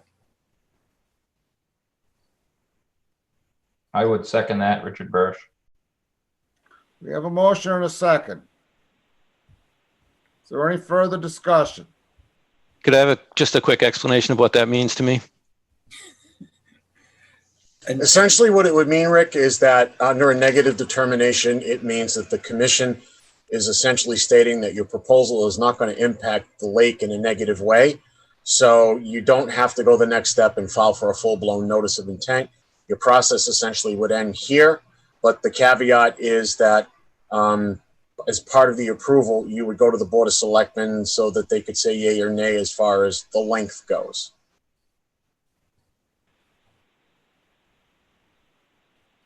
That was a good response, Rick. It's good for you.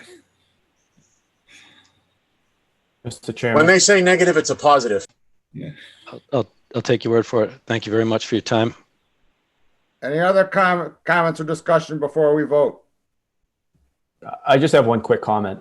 Yes. You know, this whole thing with the ownership of Lake Shirley has been going on for years and years and years. As far as I know, the selectmen have always deferred basically to our judgment and have never been willing to accept ownership of the lake. So I would not be in favor of the motion as presented.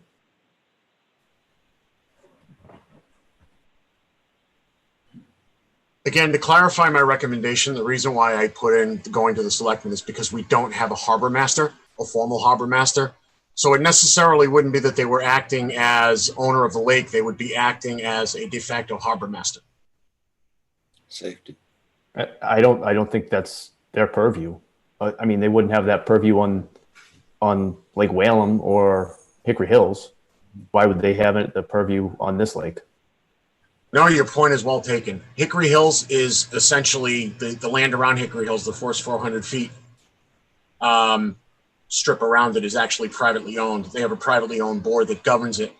Lake Whalum is a great pond. It is regulated by Chapter 91. Chapter 91 does consider the length of the dock, and that would actually be evaluated by the state. That's actually where the difference is.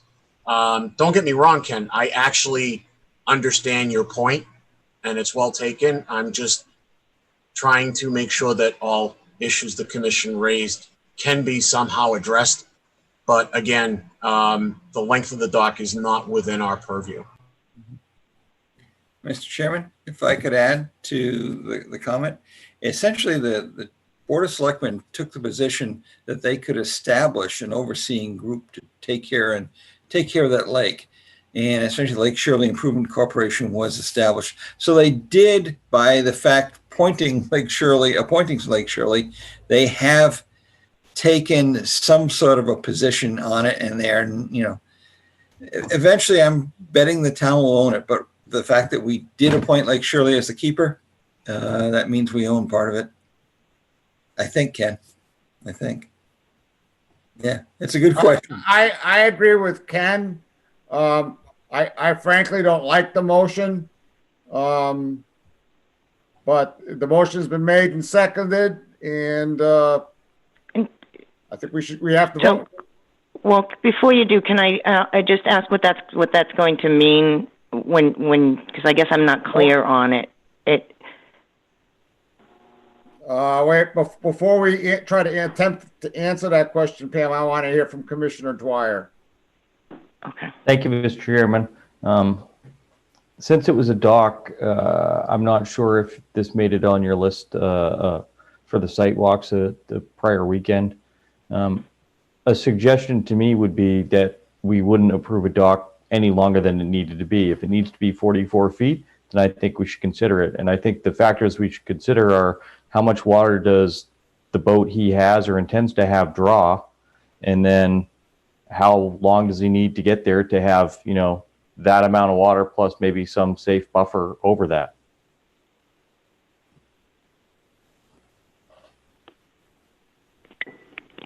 Matt Morrow.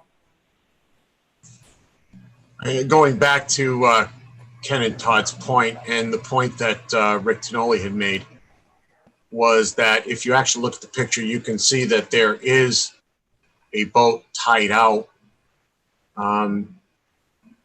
off in the distance there because of the depth. So as far as the safety concerns go and the length, I think that what Rick has established is the fact that there already is basically some type of a structure out there during the boating season, meaning a boat, and it can't go close to the dock because of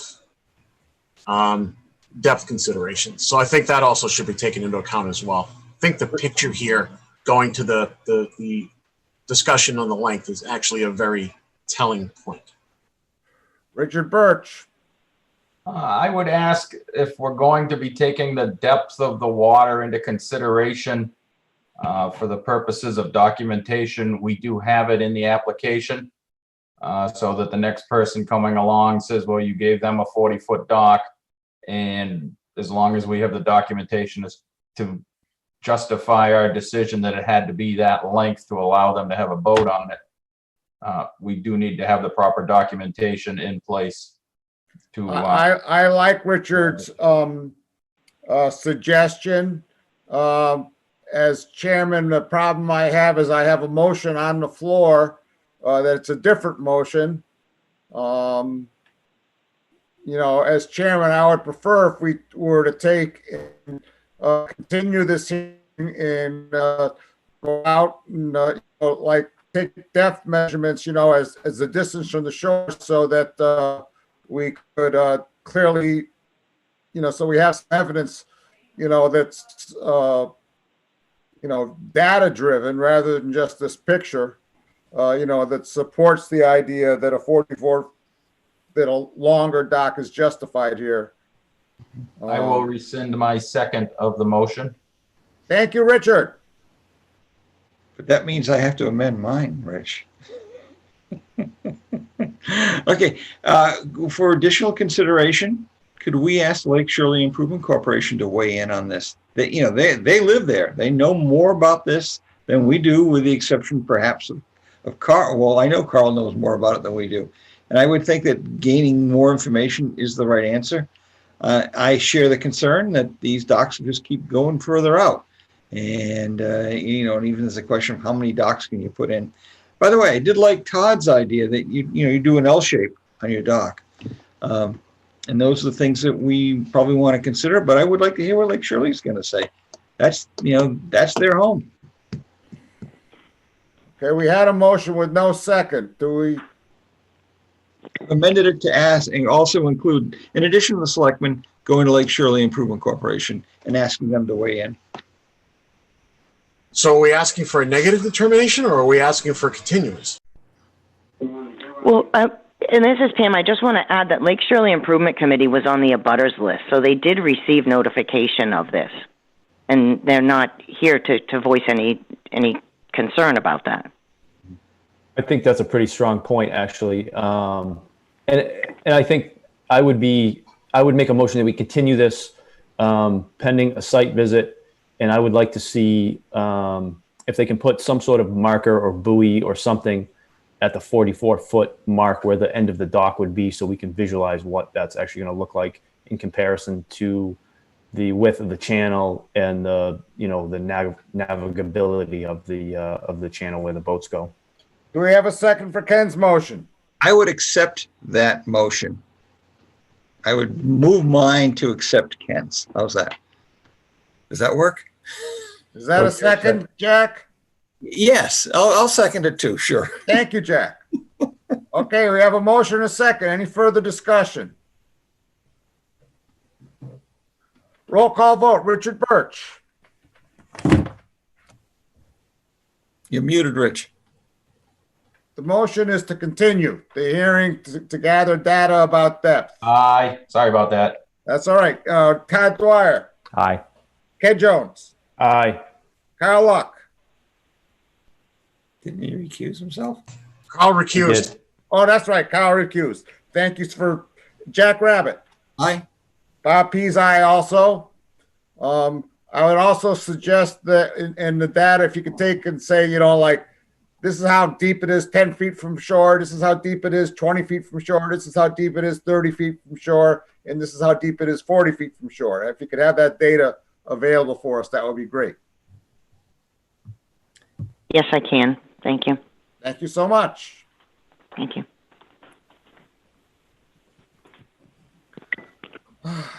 Let's see.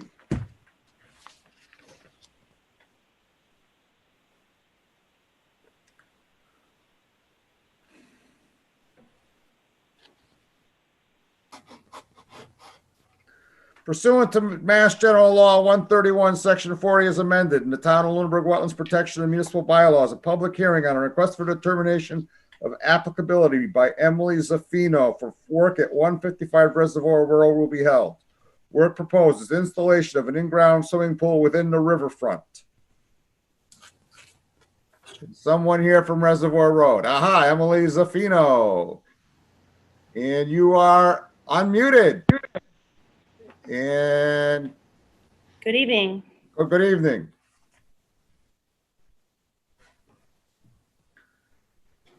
Mr. Chairman, if I may. Go ahead. Okay, so Emily put in a building permit for a pool replacement. I did ask her to file the RDA forms, sent the material. She did the filings, went through the portal system. The drawing she submitted was the only drawing that she had available, which was of the subdivision. I know we did go out on site and noted that, you know, the area of the pool was already pre-existing. There is no pool currently there now. And it's on a pre-existing altered part of the lot within that part of the outer part of the riparian zone. What I did do in the meantime is I spoke with Brian Marchetti because he was the original design engineer. Brian is giving me an actual blow up of the lot as it stands now with the improvements that were made based on the restoration work that was done.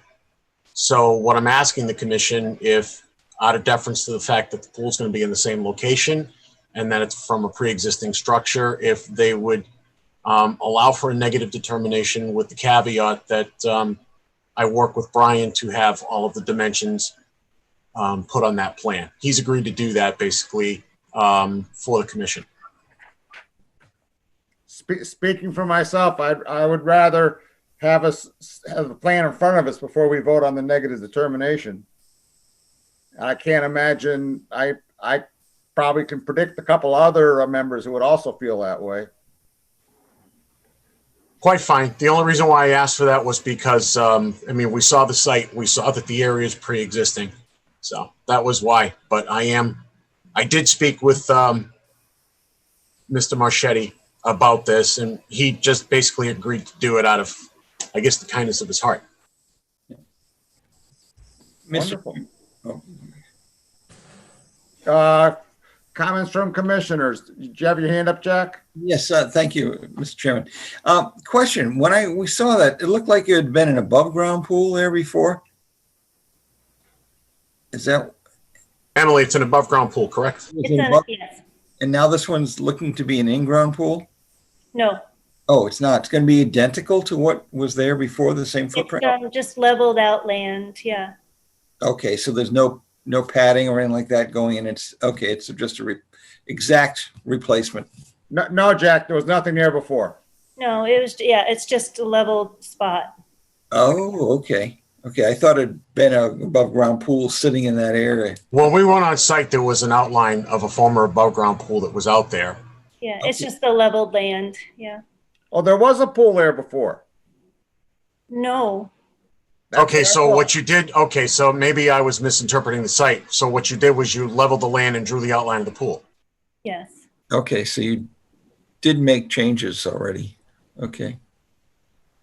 Hey, by the way, excuse me, but I'm looking at it, I'm having a hard time finding the 155 designated, the particular lot. That was why I asked Mr. Marchetti for the blow up of the actual lot itself. Yeah, I'm not sure which one it was. I think it's somewhere in the middle. Well, he already has the plans on file and he has the more detailed markups, so he can give me the exact blow up scaled. And he's basically going to do it as a favor to Emily and the commission. Okay. I would like to see the drawings.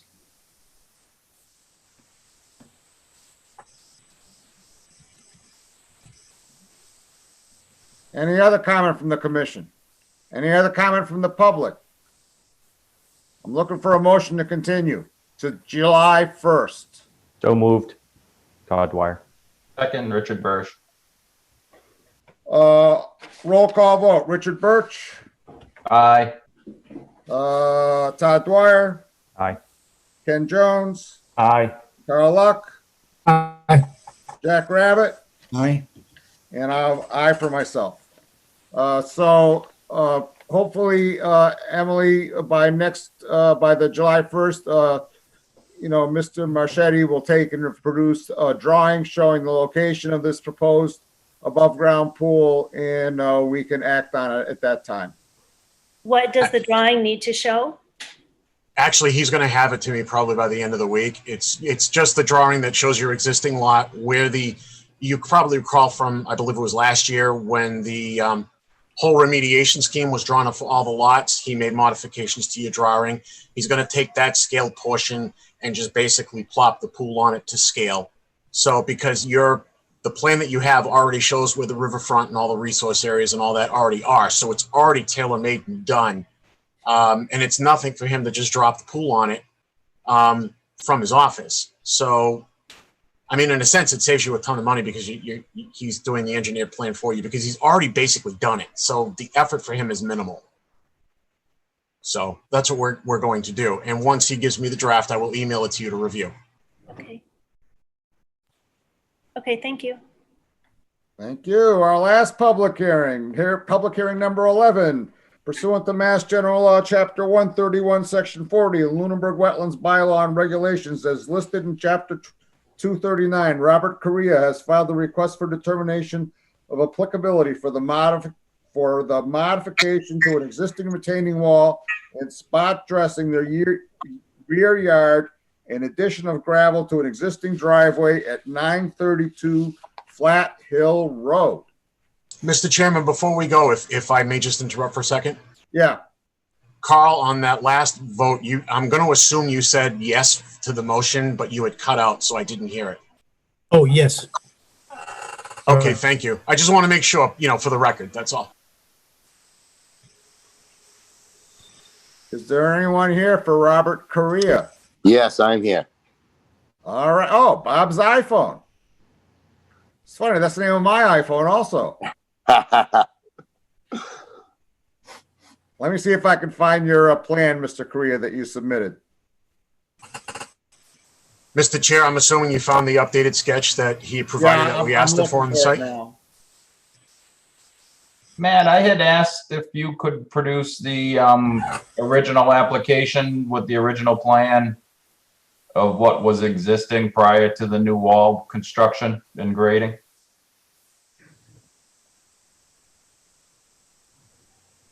Yeah, I haven't had a chance to scan it. I did, however, review the aerial photos of the site based on the construction of the house that was there and verified the pre-existing measurements as far as the existing wall and the existing gravel driveway.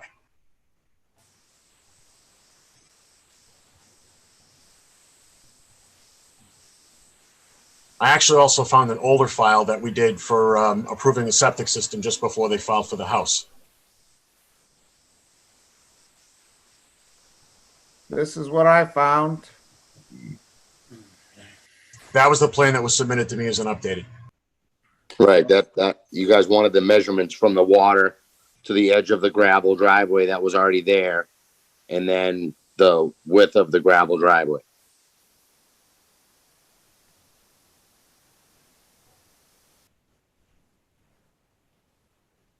So none of that is going to, none of the gravel driveway going into the grass area will change.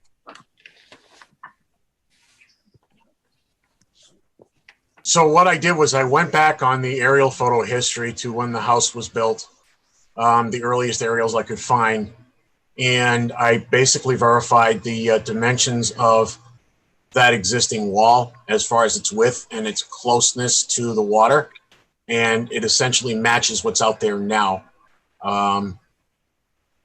As far as the gravel driveway that is out there now and the dimensions he presented and the dimensions that I found were essentially identical. Richard Birch. And unfortunately, I would ask that we continue this until we can compare the current site conditions with what was approved in the prior application.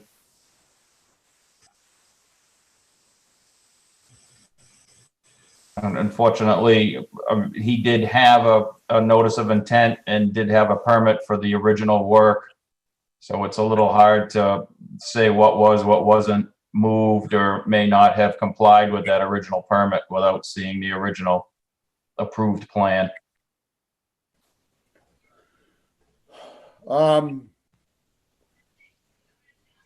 Any other comments from commissioners? Oops, somebody else raised their hand. Carl. Thank you, Mr. Chairman.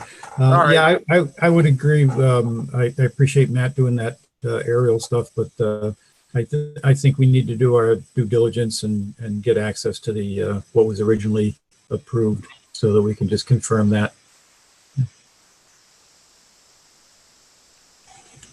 Yeah, I'll have to go back into the archives for that one because that file was from the early 2000s, I believe. But are we confident that we can resurrect it? Matt? Yeah, I can resurrect it. Thank you. This seems like a reasonable ask. Do I have any other comments or questions from the commission? Luck raised his hand again. No, he didn't. All right. Do I have a motion to continue? I would make a motion that we continue this hearing until July 1st. A second. Carl? Further discussion. Matt, did you have something you wanted to say? Yeah, I just wanted to make note that essentially the work is already done. This is a retroactive filing that I had caught, basically, that was reported to me just at the conclusion of his work. The only other item he's doing right now is he's simply top dressing his grass with loam. Is he allowed to proceed with that? Because it's essentially just general landscaping. It would be my opinion he'd be allowed, but I'm just one member. That's why I'm asking. Would you consider it stabilization of the area, Matt? Absolutely.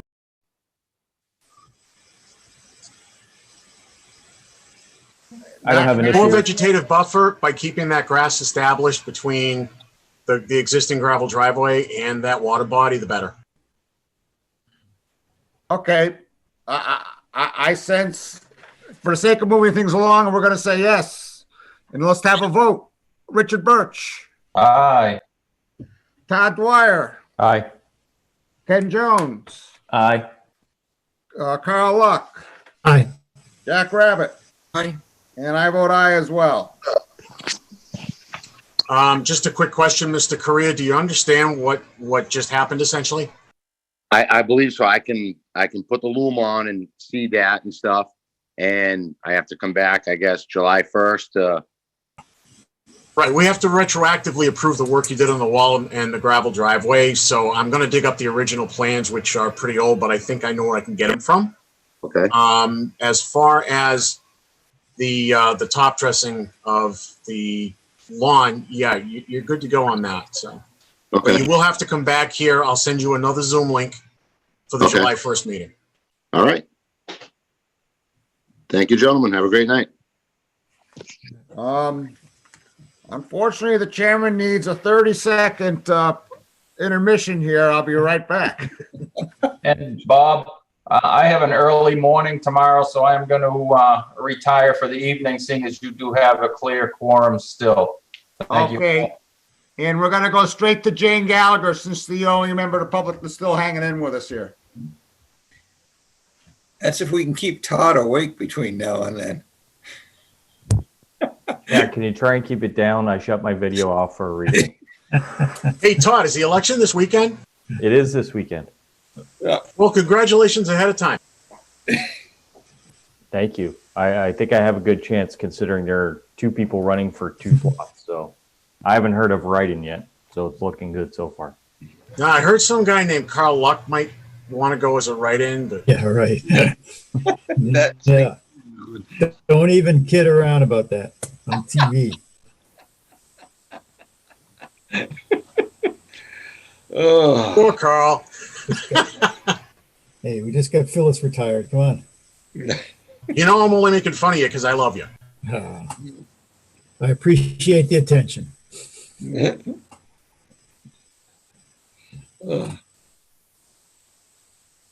If you notice, I have my video off because every once in a while my back starts to get stiff. I get up and I have to start walking around. I just figured that you guys didn't need to see me just kind of trotting around my desk. Yeah. You want a true story? Okay, I'm holding on to my cane because I'm trying to stretch my back. Right? And my wife comes in, she goes, "You look like a fool on TV with that cane." The stick. Thanks, hon. Well, Jack, I got to tell you, I got to give you kudos for doing the attempt on the sidewalk, All right, considering the leg. Oh, thank you. Reconvene. Enforcement. Let's go straight to 9 Valley Road. Matt, you want to tell us about my 9 Valley Road? And I believe we have Jane Gallagher on the line here. I'm here. Go ahead, Matt. Okay, so essentially in my research of the file history and my conversation with Ms. Gallagher, essentially what had happened was her water service line basically let go back at the, I believe it was December, Jane, am I correct? Yes, December 15th.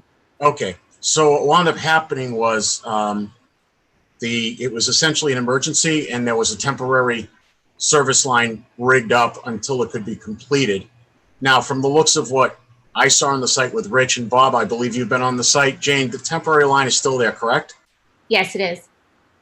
All right, so my understanding is that the original contractor that did the work is the late Alan Paquette, correct? Well, yeah, he came. So it was Certified Hydro was the water guy, and Mr. Paquette came to dig out the bank to find where the original problem was. So it was a combination of both Josh from Certified Hydro and Mr. Paquette. Okay, so the way I see it, guys, is if we had been alerted in December, this could have qualified as an emergency because of a lack of water. At this point, it doesn't qualify as an emergency, but we have to come up with some type of contingency planning in the future because based on my research and speaking to Ms. Gallagher and in speaking to the Lunenburg Water District, this has happened on more than one occasion. And what I would recommend at this point, I know we assessed a fine, but I would recommend that we stay the fine and that Ms. Gallagher have her contractor contact me as far as filing the correct paperwork. Most of those guys usually wind up having their own plans that they wind up generating because of the work going on. According to the water district, the actual water service went under the brook. Jane, is that accurate? Yes. So that's going to require some unidirectional drilling. So that's going to actually be a complex fix. It sounds like it. Yeah, I mean, they can be simple to implement, but putting it down on paper can be a pain in the neck. Yeah, and I was presented with several options and we just haven't come up with anything. So I would imagine that I will have to ask you people for, the approval on that, but I don't know what that fix is yet. Well, how about you give me a call early next week, and what I can do is I can come out on the site. We can take a look at it. I can come up with some suggestions. That would be fabulous. And if it's okay with you, I'd like to bring Franny from the Water District as well, because his insight on how these services work would be invaluable to both of us. Yeah, that would be fabulous too. He did indicate a willingness to help out where he could, guys. He and Jane. Jane, Yeah. Jane, sorry. this is Bob Pease. I would just ask when they're working if they could move that pile of dirt that sort of blocks the trail to the Boy Scout bridge.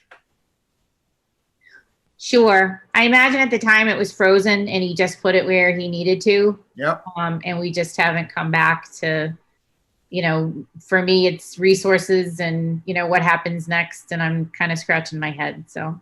Okay.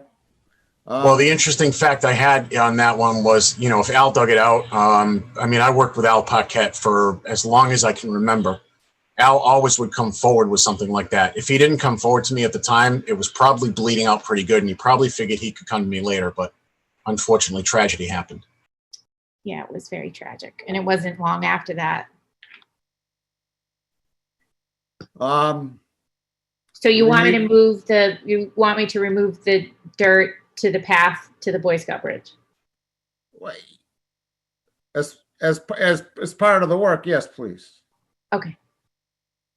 But that's a request. That's neither here nor that has nothing to do with wetlands enforcement or anything else. Okay.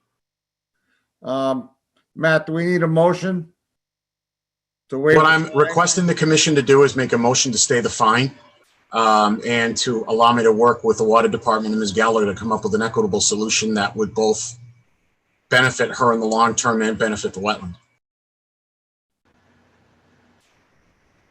Mr. Chairman, I would make a motion that we suspend the fine that was levied and instruct our agent to work with the homeowner to fix the problem. Second. Any further discussion? Roll call vote. No more Rich Burke. Todd Dwyer. Aye. Ken Jones. Aye. Carl Luck. Aye. Jack Rabbit. Aye. And I also vote aye. Thank you, Jane. All right. Thank you, gentlemen. Have a good night. We know who 978-582-9379 is. Is that someone?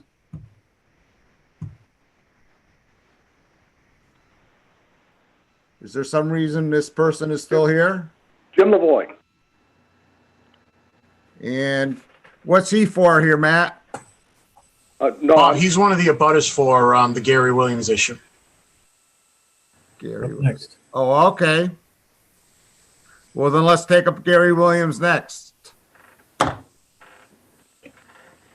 So to recap, Bob and I met out with Angela Chbosky, who is working with Gary, not necessarily as a consultant, but she is a colleague of mine, a fellow conservation agent who actually works with Gary in one of the municipalities he works in.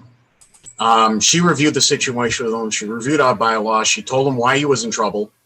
She told him that, he should, she basically told him what we had told him. He shouldn't have moved forward without coming to us. We did give him the option at the last meeting, if I recall correctly. He said, what if I retroactively file for the stairs and the dock? And the response was, well, you're certainly free to file for it if you want to, which is what they're planning on doing. The deck, which is the large structure, has been removed completely. I got to give Mr. Williams credit on that particular item because Bob, I'm sure you'll agree, when we went out there, the deck was gone and it looked like it had never even been there in the first place. It was a very clean removal. And I would note for Carl's sake, information, that there were no trees under the deck. Thank you, Bob. Go ahead, Matt. I'm sorry I interrupted. One of the things I did note that the stairs are actually a temporary structure. They're not actually like cemented or posted into the ground.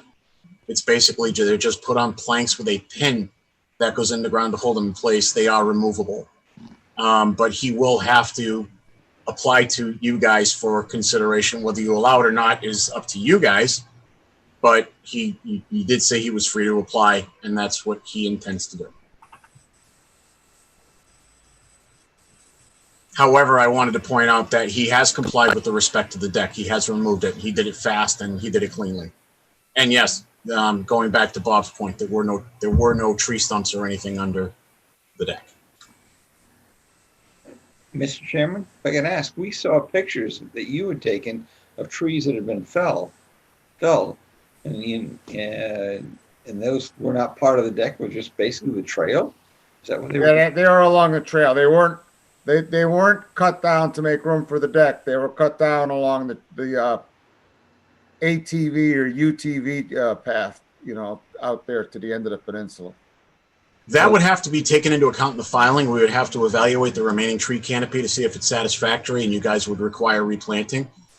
And as I spoke to Ms. Jabuski about, we would also need to take into account that there is an eagle, not roosting area, but it is a stopover area as well.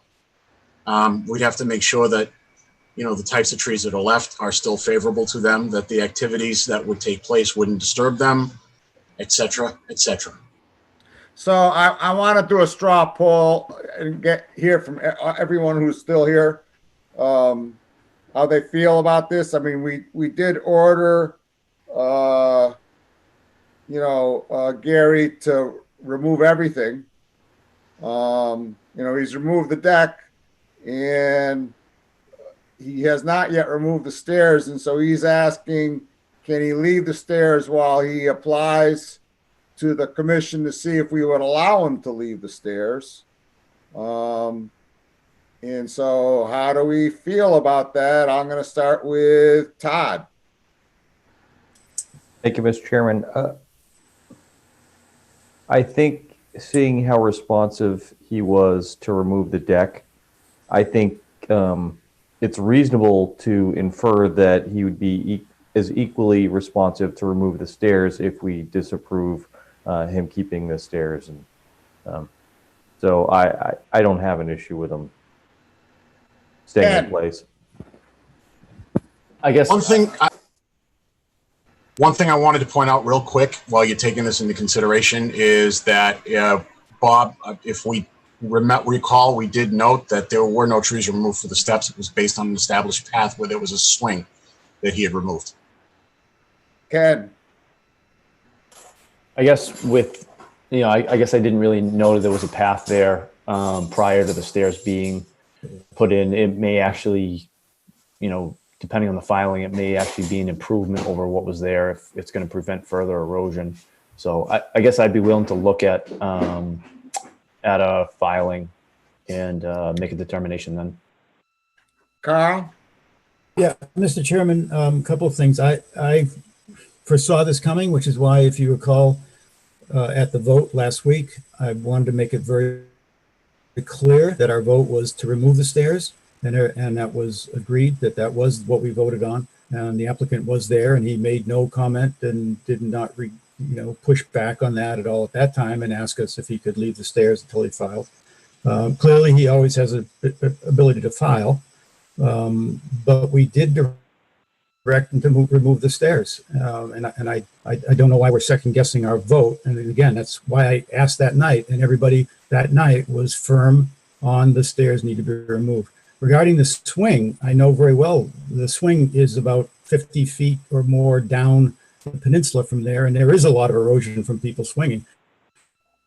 But there was no path related to the swing where those stairs are. The swing is the swing, and it's a big open, sore, and that tree will fall in the lake just like all the rest of the ones in that peninsula that I used to swing on. Finally, I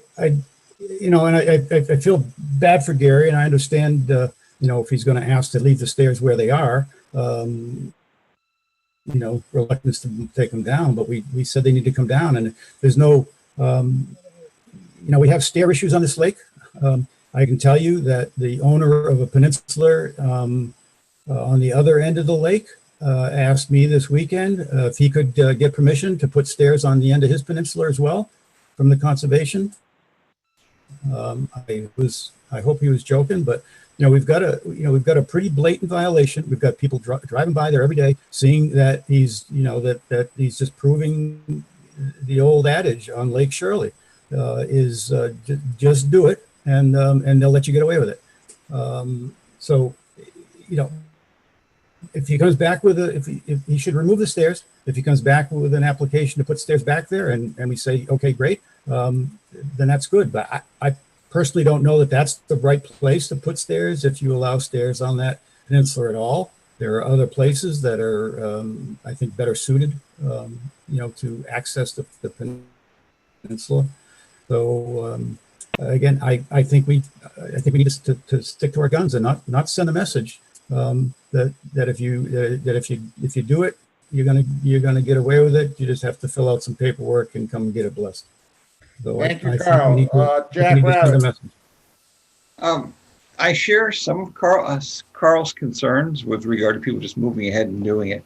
I have just as much of a concern about the fragility of that particular peninsula and the fact that the local eagles, which are right across the way, if I'm correct, Carl, aren't they just on the other side of the peninsula? Am I guessing the wrong place?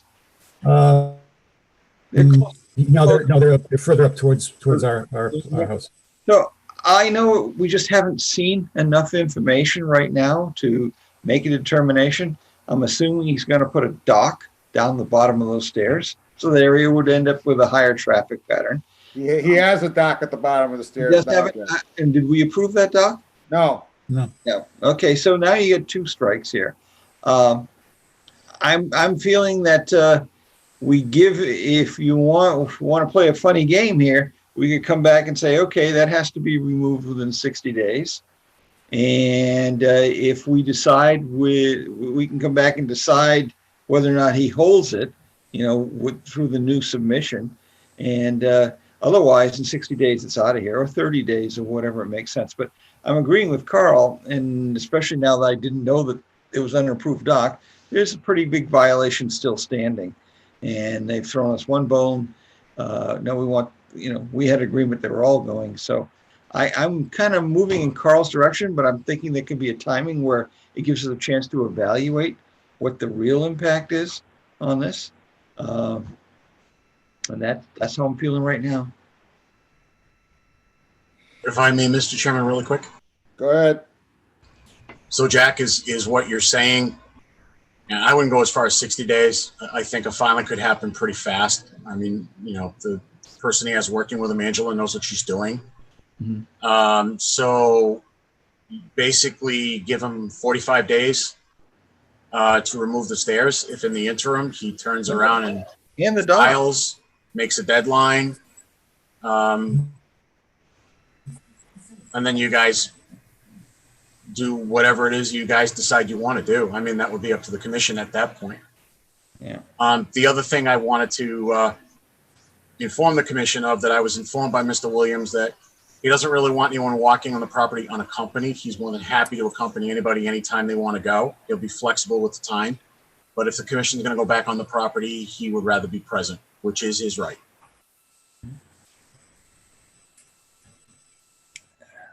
Thank you, Matt.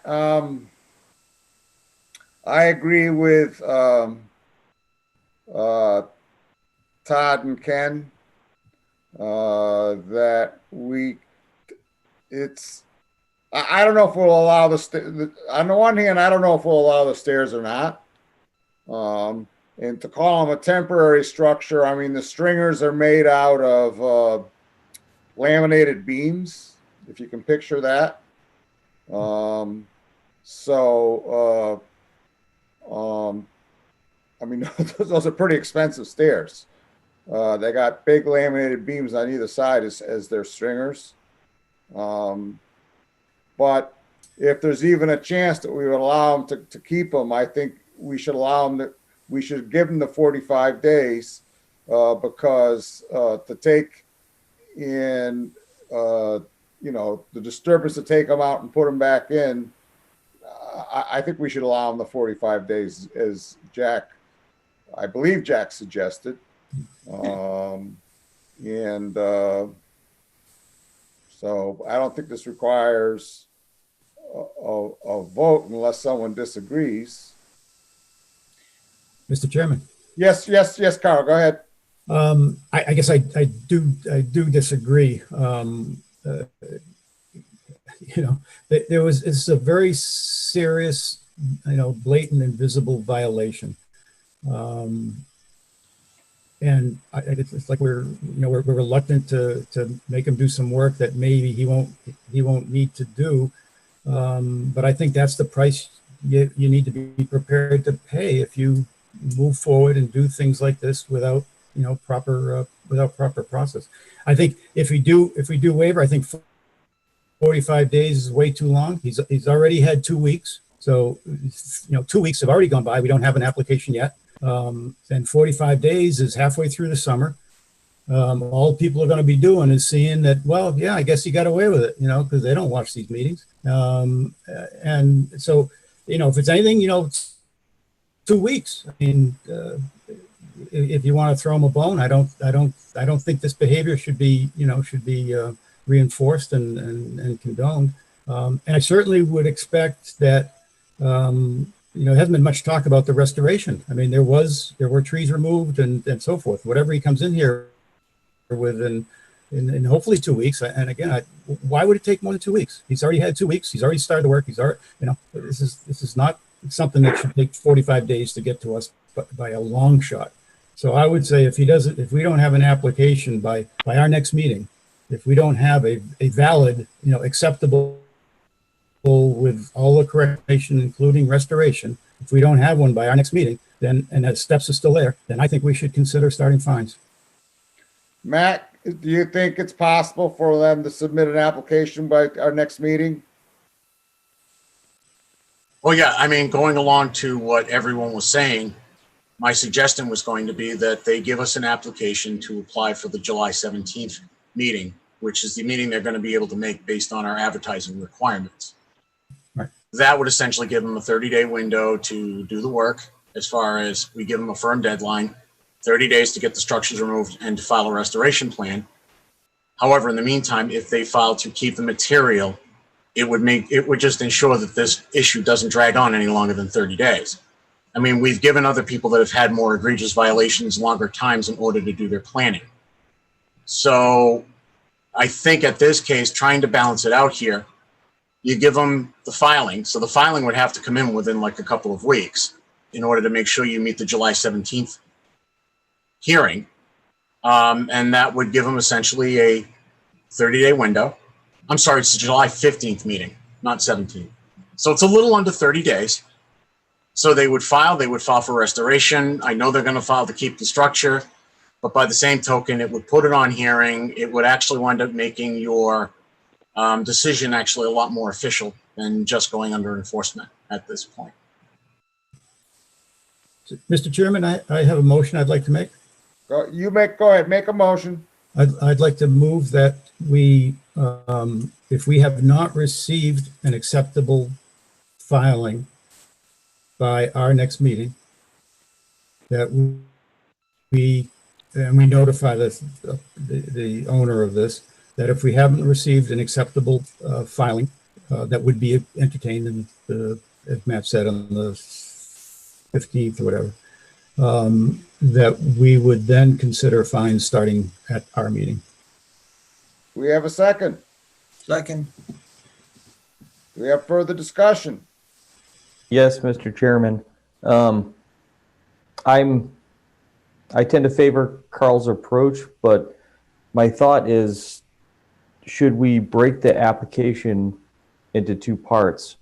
If he wants to keep the stairs and doesn't want us to have him remove the stairs, I think he should have a separate filing, which could be an RDA for the stairs and the dock. And then that way, that's a separate piece. We can take it apart, and then the restoration piece should be a completely separate filing. And maybe he shows the stairs and dock and says, status to be determined, removal to be determined under separate application or something like that. That way we could allow him to keep the stairs and docks in place, but then still have the opportunity, if we wanted to have punitive action against him, because he doesn't file the restoration plan, we can do that separately. So what you're saying is Timeline. file 2 RDAs, one for restoration work and one for the stairs by the deadline. Yep. And what I would do is I would put them in one hearing after the other, and you guys could take them in block form. Yep. Exactly, Matt. So just so I understand, Todd, so I can modify the motion. I get two separate filings, one for the restoration, one for the dock. Both due to us by our next meeting? I Only one? think the application for the restoration, I think we should be a little more lenient on. At least have the application by mid-July for the restoration, but have the RDA for the dock and stairs by the next meeting. That's simple. I agree with that. Yeah, And I think that Matt, makes sense. can we make that advertising deadline? Yep, I'll make sure it happens. All right. Did we modify the second on that one? Someone's got to second the modification. Yeah, I've got a second the modification. If I could just one last time clarify, we will have the paperwork, the RDA paperwork, with regard to the stairway and the dock to us in our hands for consideration at the next meeting. Yes. And that the RDA with regard to the restoration will show up sometime, and hopefully we can address it the following meeting. Is that what we're? Yeah, so we need to have the application by the second July meeting confirmed by the agent, and then the first August meeting, it has to be presented. And if it's not presented by that time, I mean, we'll know if he doesn't make the advertisement for the first August meeting, right? That we can, then consider punitive measures. Right. So the hearing itself would actually occur middle of July with regard to the stairway and the dock, and that the hearing for the remediation would happen in early August. Something of that nature. They might, depending on when we can make the advertising, we might be able to get the first July meeting. And you can correct me if I'm wrong, Matt. It'd be the second July meeting, which would be the 17th. The one for July 1st is already passed. As you stated, Yeah, Matt. Jack, and that's correct. Yeah, Matt, it's only passed if it's advertised in the Ledger. It's not passed if it's advertised in the Sentinel. You're correct, Carl, but we also have to give them time to put the restoration plan together as well. So No, not restoration. I'm not talking restoration. Restoration, Just I'm the fine. stairs I'm and the talking dock. The stairs and the dock. This is not a big RDA. They're already there. He knows what they are. You put it on a piece of paper and you come. We already have great pictures. Yeah, right. So I don't know why he couldn't, get it because he's got 2 weeks to get it advertised, to get it done and get it advertised. It goes in the Sentinel like the next day, right? It takes 2 days. Nope, you're correct. So we just get this put together, get the stairs anyway. So, So someone either restate they're it there so the it's day clear after for the first everybody. or they're gone. I just want to restate my recommendation for the record is to go through with the standard filing, have the RDA on for the July 17th meeting. We can probably get the restoration on at the same time, but you could give the restoration a max of August 1st. But again, I'm going to leave that up to you guys. Why wouldn't we just do both of them at the same time, like you Yeah. said earlier? Well, back? that's what I'm saying. The probability of you getting them both at the same time for the July 17th meeting goes up much higher. And it's less than 30 days, so I don't think it's unreasonable. I think I'd be more in favor of I'm that. comfortable with that, but I didn't make the motion and I didn't second it, so. I'd modify the second to reflect that the RDA would be received for the next meeting and that we would have the hearing on the 17th. Carl, you on with the, So I'll go back basically to the original with Todd's modification, is that if we don't have the RDA paperwork complete and acceptable by our first meeting or the doc be gone, then we will discuss having fines. Right. Second. Roll call vote. Todd Dwyer, Aye. Ken Jones, Aye. Carl Luck, Aye. Jack Rabbit, Aye. and I for Bob Pease. Mr. Chairman? Yes, sir. Probably should have done this before we took the vote, but we have one resident who is on the line that maybe we should see. if Oh, he has any yes. comments. Did you have any comments, sir?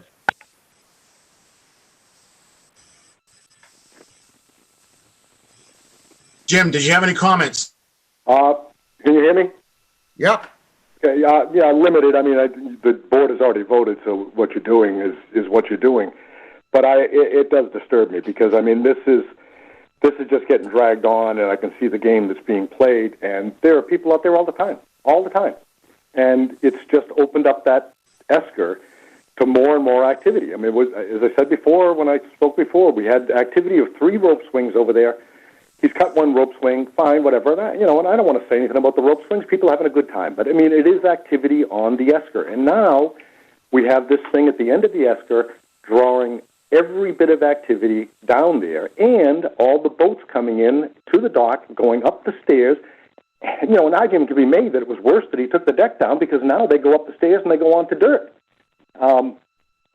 And it's just activity all the time, right up until midnight. It was midnight, 12:30 the other night. Don't know who's there. No lights, no nothing. Have no idea. There's no security. There's no house. Don't know who's there. Don't know what they're doing. Don't know why they're there. Don't know if they're the owner's friends. Don't know if it's the owner. Have no idea. It's really going to cause a problem on that esker. And that's all I have to say. I'll keep the rest of it until the public hearing. Thank you. Thank you, and I apologize for not getting your input before we voted. That's fine. Thank you. I'm sorry. That's all right. No problem. Want to go through the rest of these enforcement actions here, Matt, please? Yeah, with respect to 1275 Mass Ave marked flag, I'm going to recommend that we issue Mr. Flag a fine of $100 with a demand for the RDA for the July 17th meeting. He hasn't submitted the paperwork he promised he would submit. And that was the area, Carl, where I had to flag you down because I had to send the guy home. He's dragging his feet. And what I've been finding on some of these issues where people have been dragging their feet, you throw a ticket in the mail at them and they respond. In this case, what I would do is I would give him the ticket, the ticket, not just a letter saying we will fine you, but give him an actual ticket with a letter saying you need to file by this date to get on this meeting.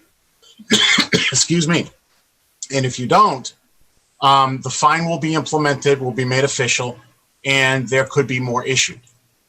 A lot of times what I'm finding is when people see the actual ticket, it drives home the seriousness of the point.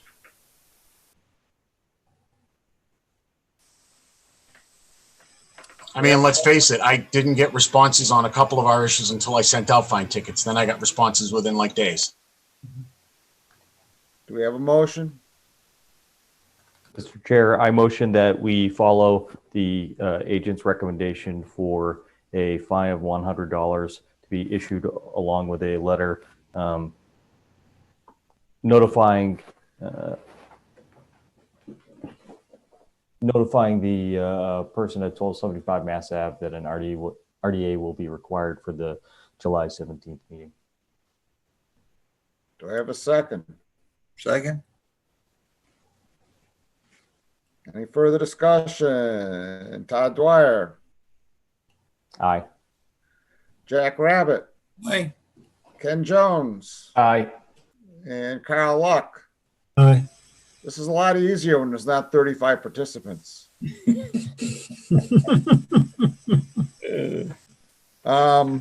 till I get a face mark flag.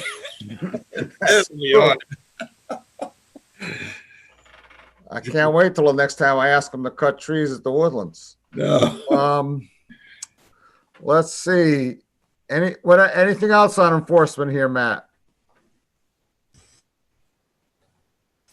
400 Electric Ave. I do have an RDA on track for him. I did bounce back his drawing. So he is on track to file for our meeting, but it'll be the July 17th meeting. Okay. 232 Bird Street, the evidence that was submitted to me as far as the pre-existing wall was insufficient. I'm having them amend their drawings. There was a portion of the wall that was in the 30-foot no-touch zone. So he has to amend his drawing to show for potential removal and a reconfiguration of the wall. And unless he has absolute photographs that show something out there, the only thing is I doubt there's going to be as an elaborate a structure. So that is on track. They actually are, doing plans and being cooperative. 400 Electric Ave, also, the gentleman did remove the silt sock from the catch basin. So that's been removed. That's been remediated. The site's clean. It's actually going pretty well. 932 Flat Hill Road, we continued. 615 Townsend Street. I will have a remedial plan for you guys for the July 1st meeting. The drawing showing where the actual amount of square footage of wetland that is going to be restored. Doesn't look like it's going to be a very big project, but it should be something that you guys should ratify in the amount of square footage. That way he can get busy and get moving on that one.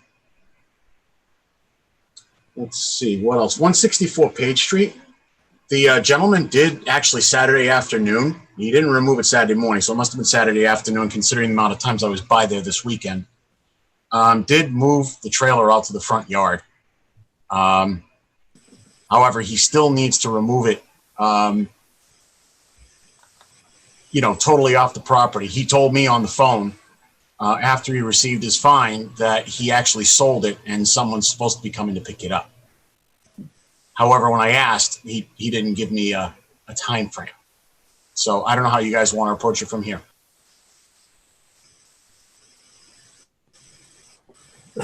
Excuse me, Matt. So where is it sitting relative to the wetlands now?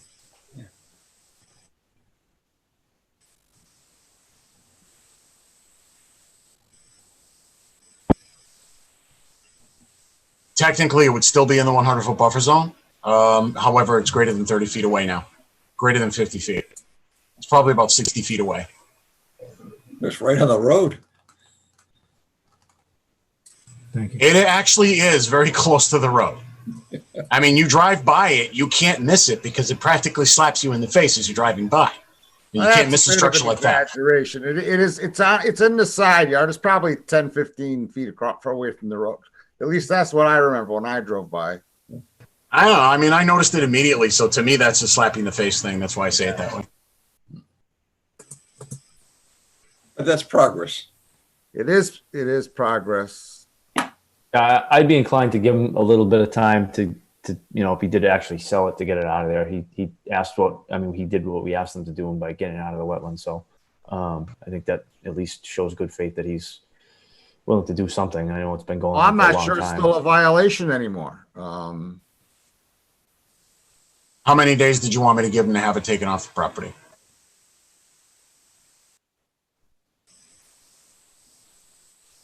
That's to Bob's. Bob's got a good point. If he sticks in his front yard and he's more than 50 feet, he still has to come before us to get permission to do that. But is it beyond? Is it outside of 100 feet? Let's give him till the next meeting. Let's tell him he's got to the next meeting. See if we can get him to get it gone. But I agree, Will do. Mr. Chairman. I would agree as well, Mr. Chairman. what are we waiting for on Fire Road 12? Matt?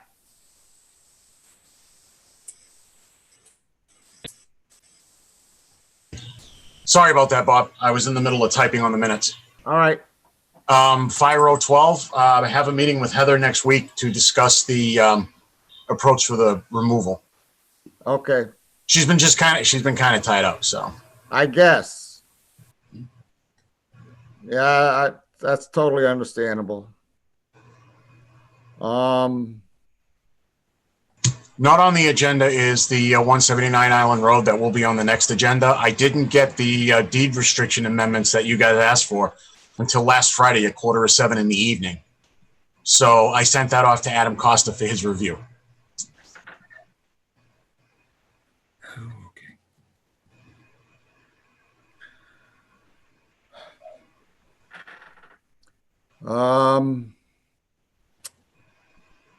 We do the certificates of compliance next. 675 Reservoir Road, Paul Gogan. Paul has filed a notice of intent for the remaining work to be done. He's going to have to do the wetland restoration, the floodplain accounting, and the naturalized boulder retaining area coming off of the shoreline. Those are the portions that are left, in addition to changing out a couple of the plantings that died. His plantings actually did quite well, but we shouldn't consider the certificate until we have the notice of intent hearing, and that actually is on for the July 1st meeting. And Carl, when you looked at the order of conditions, was there anything on the order of conditions, you know, and the special conditions at the end that we should be noting? Actually, it did point out one thing.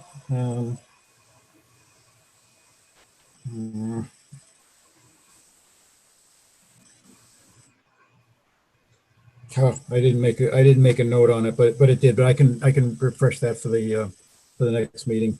I think Matt mentioned most of the things. I mean, I didn't know, and I don't remember from the walk or the pictures, if there's supposed to be a rain garden that's supposed to be in place. I don't remember seeing that. Matt, did you see the rain garden that's supposed to be to the left of the driveway? No, I don't recall the formal rain garden. I'll have to relook at the order for that portion of it. But again, that stuff we need to bring up under the NOI process when we redo his NOI. And again, we don't issue the certificate for the remaining work until the NOI is addressed. That was my recommendation. We were on site that day. You need the certificate as the leverage part of it. And how about 25 May Street? Mr. Chairman? I'm sorry, go ahead. Go ahead. Everybody wants to go. Hey, one of the comments we made during the site walk was that Richard noted that remember there was a maple tree. He had a few different maples, and one of them was highly distressed. And he goes, "That's not going to make it because they planted it too deeply." If we know something's dying, do we have the right to come back and ask him to put one that's going to survive in? Or what do we do if it does die after we've signed everything? Do we have any recourse to say replace it? Matthew? Well, it's kind of a slippery slope. What I would probably advise is that once we do the notice of intent hearing, is that we point it out to him and say that he has to monitor it, and that if it dies, it gets replaced, because there is always the mild possibility that the root system could adapt. And I've seen that happen too. Yeah. More times than I care to actually count. Rich was betting it wasn't going to make it. I would go with Rich's bet. Yeah. However, because it hasn't happened yet, you could get a logical argument that it may not happen. So we could say so what you want to do is you want to have a contingency in place in the event the inevitable does happen, which is, okay, you put on his permit, you got to monitor this particular tree. That tree dies, you got to replace it, just like we did with the other replantings. And he's got some sort of a pine or something over the other side that had died as well. And There's actually, I counted 3 of them that I've already told him to replace. Yeah. Mr. Chairman, I remember the other item that jumped out at me that we've been asking for, but that the as-built is required before we sign a certificate of compliance. So I don't know if he's going to have that with the RDA, or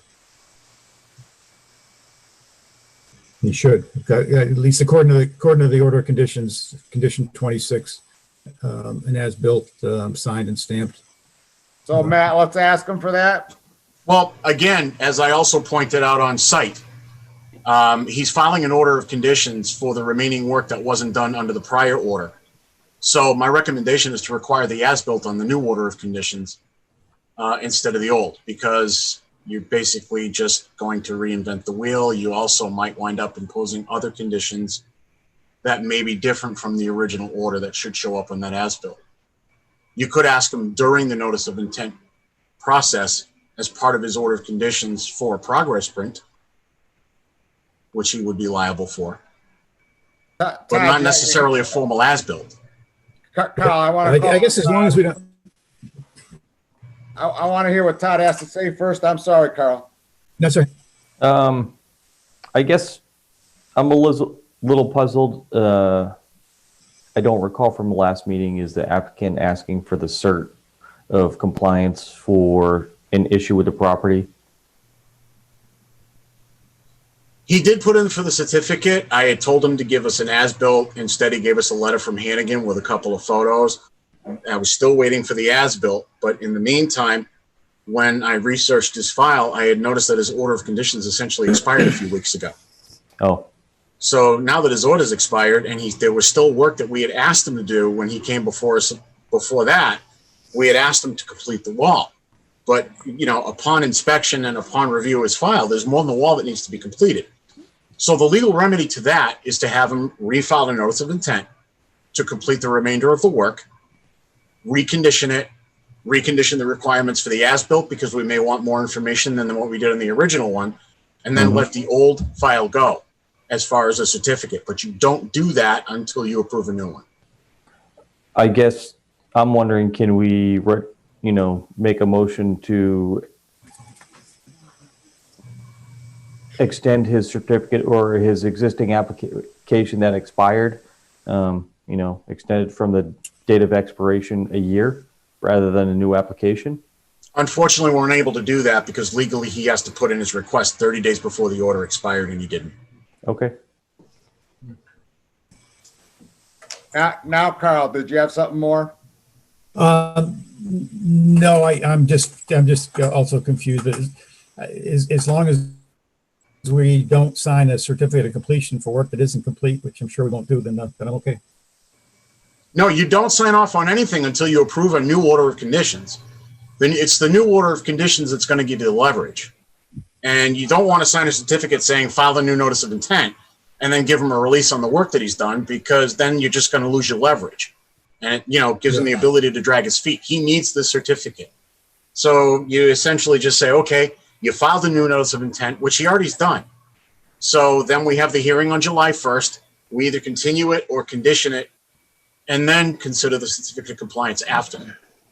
So, Matt, my bottom line is no vote is needed tonight. Am I correct on Brogan? That is correct. And you may not even be able to close off on his hearing July 1st because DEP Then let's may move on not to issue a phone 25 number. May Street. 25 May Street, you have the as-built on file that Hannigan provided. I don't know if you guys looked it over. My recommendation is to issue the certificate. Do I have a motion? Mr. Anybody want Chairman? to look at it first? It's on the, It's on the cloud. let's see, I got it here, as built.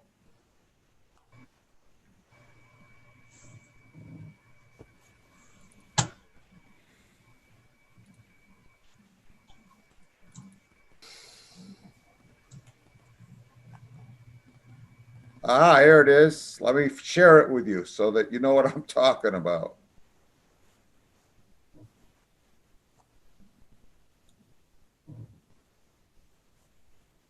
That's the wrong one.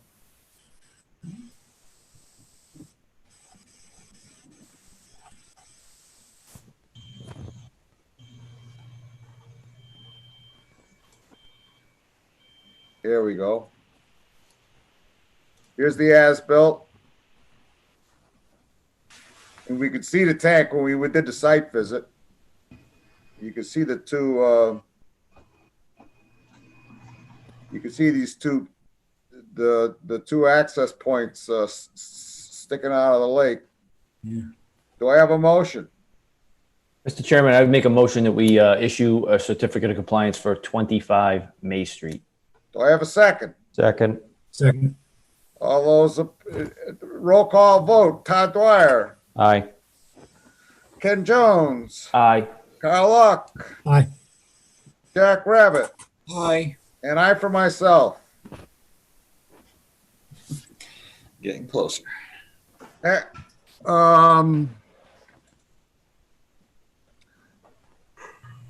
Carl, Yes, sir.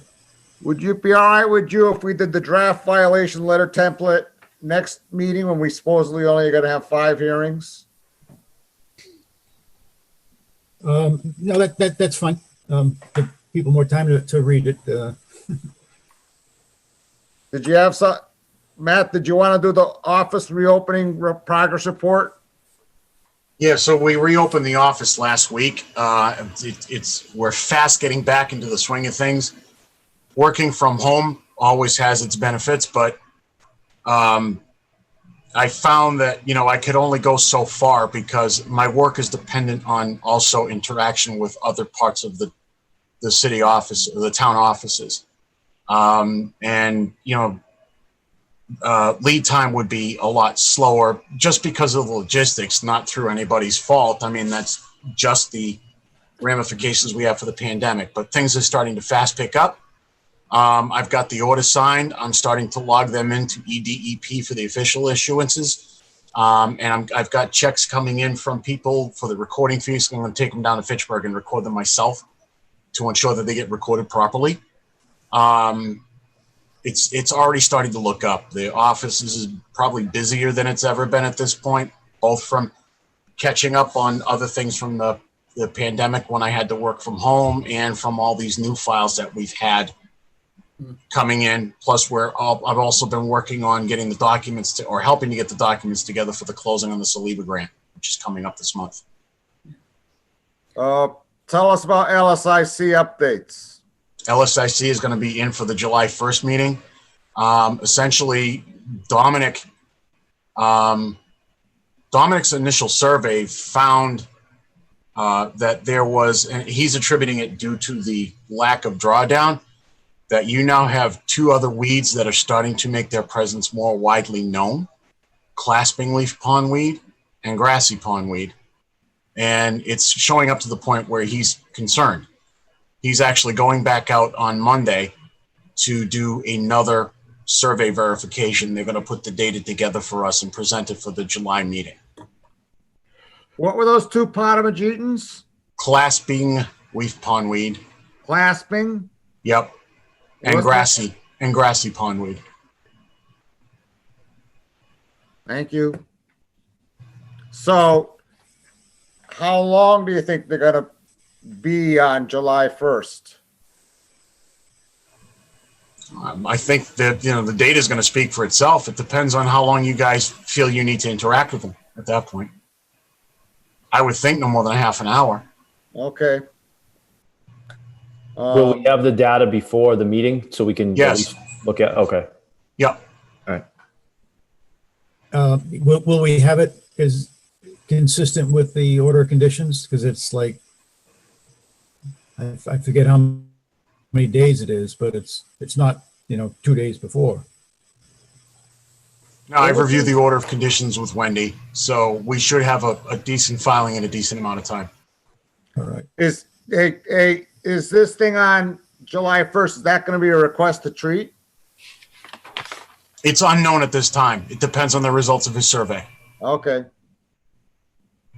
Because if it's a request to treat, we better have our 7 days. Agreed. Thank you.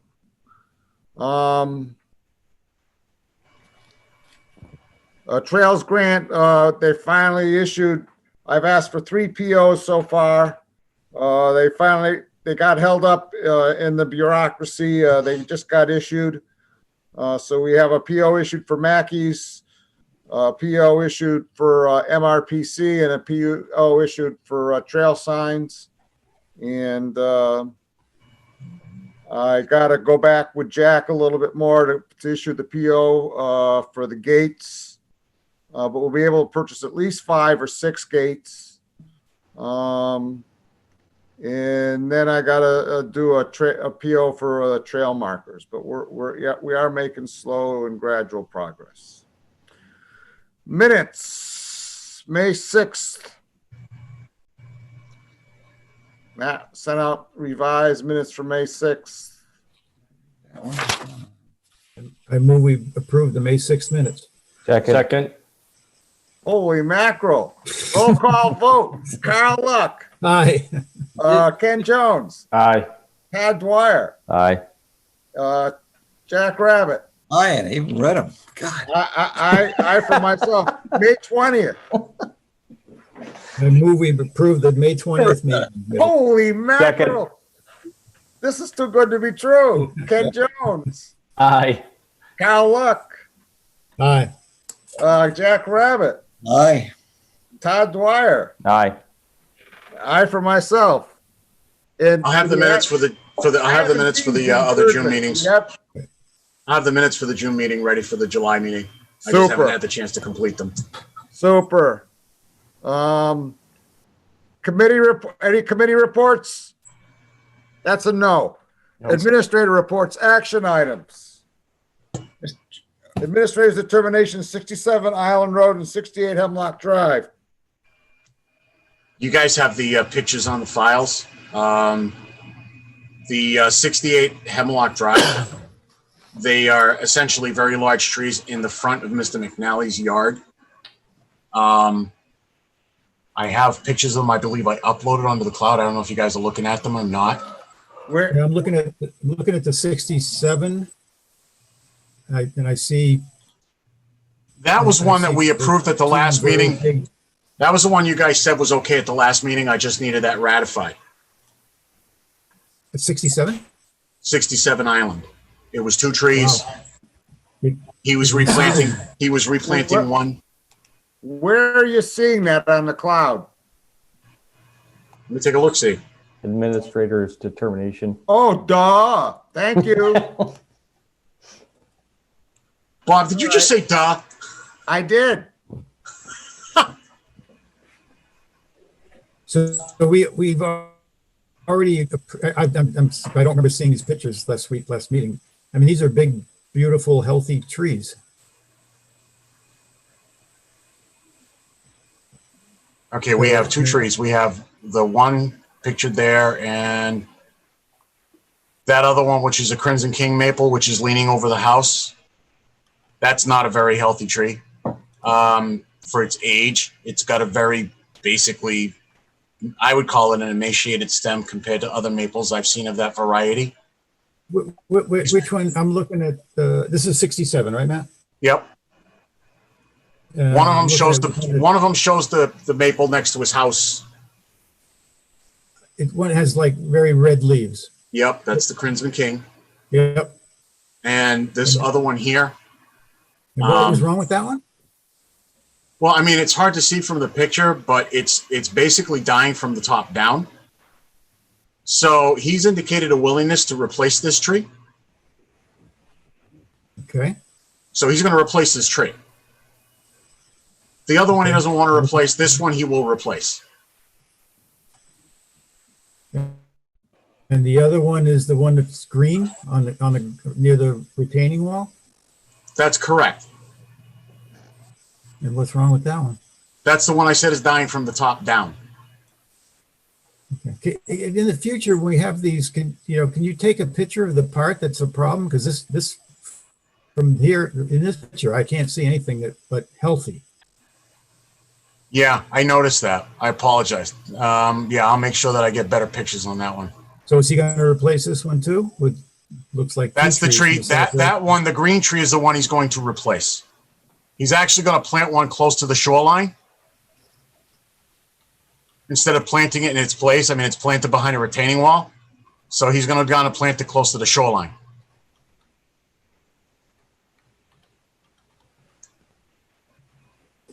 And so why? So now that I know that the green one is the one that's dying from the top, but what was wrong with the red one? It's number one, it's leaning on the house. Number two, it's not growing properly for its species. That stem, that trunk should be much thicker than what it is. So that one's on its way out the door. It's not compatible with the land that's there.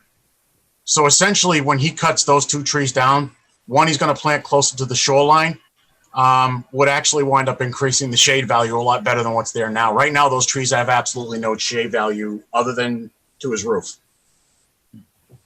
There's no shade value on the lake because they're not close to the lake.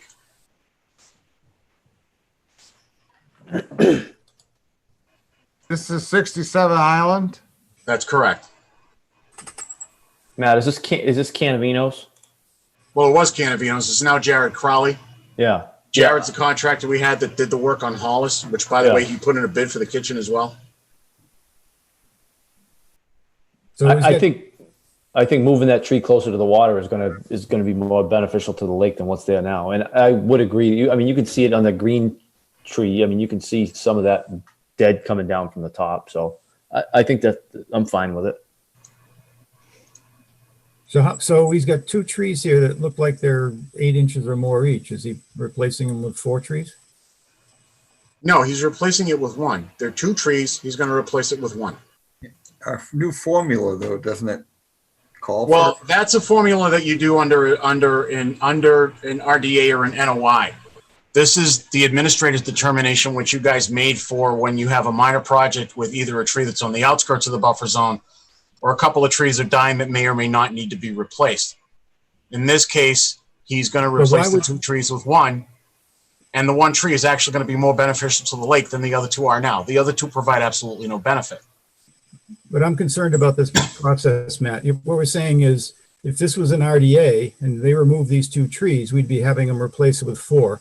But because it's an agent determination, there's only going to be 1 replacement? Why aren't we following regulation under an agent determination? Well, we evaluate them on a site-by-site basis. I mean, you guys have approved other determinations where you haven't required tree replacement. Well, that maybe wasn't right. I don't know the case, but 175 Peninsula. I forget the other guy's address on Sunset. And then there was one that you guys had on Pearl Street. I wasn't present for that part of the meeting because that was where I had to go pick up my son.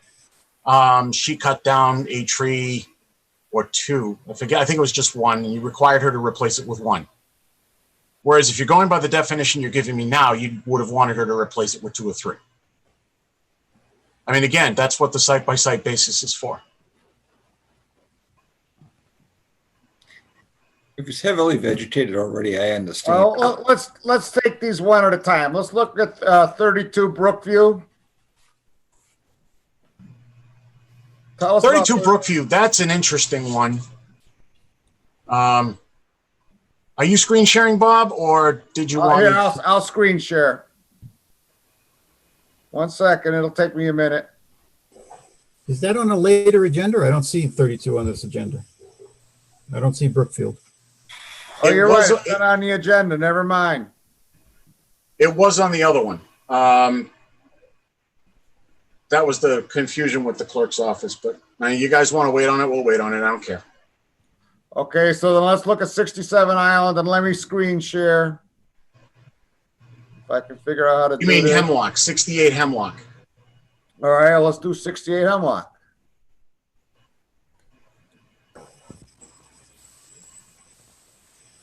I don't see any pictures here. We've got a diagram. No, I uploaded pictures. They're not there. All I see. Yeah, they're not there. No, he's got Am I missing them, Todd? Are they a crappy there? little drawing. No, I think you have it right, Bob. That's funny. I uploaded them this afternoon. All right, let me try uploading them again. Just give me a minute because I know I uploaded them this afternoon, so I don't know what happened to them. Matt, if it takes a while, you can just describe what's going on there. Thank you, Todd. So what you've got is Kevin McNally's house. And just Mr.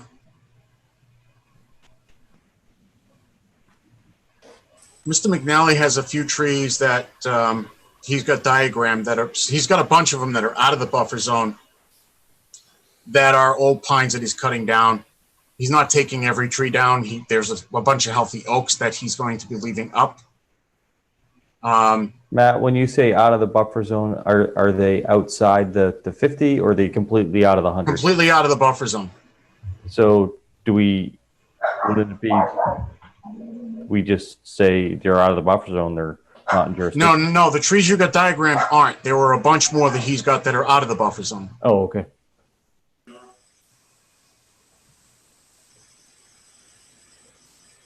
Let me try that again. Okay, I'm uploading them, so let's see if they appear. I apologize, guys. I thought they made it onto the folder. See, the trees on this diagram are in the buffer zone. Okay, the oak and the pine close to the house Yep. are in the buffer zone. The maple, the oak, the other maple, and the maple that you've got in that picture are out of the buffer zone. So it's the two trees, the pine and the oak, that are in the buffer zone. So they're the only ones in the 100-foot buffer zone. That's correct. The remaining trees that are around there, I mean, that whole place is pretty heavily canopied.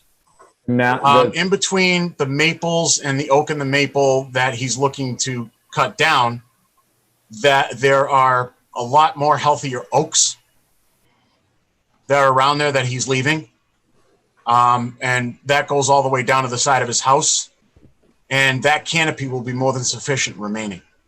Matt, and the oak and the pine that are in the buffer zone that he wants to take down are between the house and the lake. They're on the street side of the house, right? They're on the street side of the house, but they're in the buffer zone. Okay. All right. Yeah, I don't have a problem with this one. Are they both coming down or just the X ones? No, they're all coming down. They're all coming down. Oh, so, all right. So X doesn't mean anything. They're all marked. This is what this file is what he actually submitted to Hickory Hills. He's already been approved by Hickory Hills.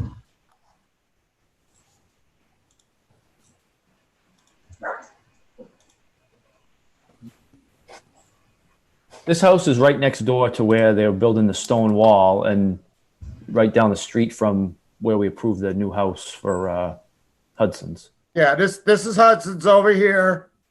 And this is the two emergency room physicians with the new house, with the new wall. Right, and his trees are here.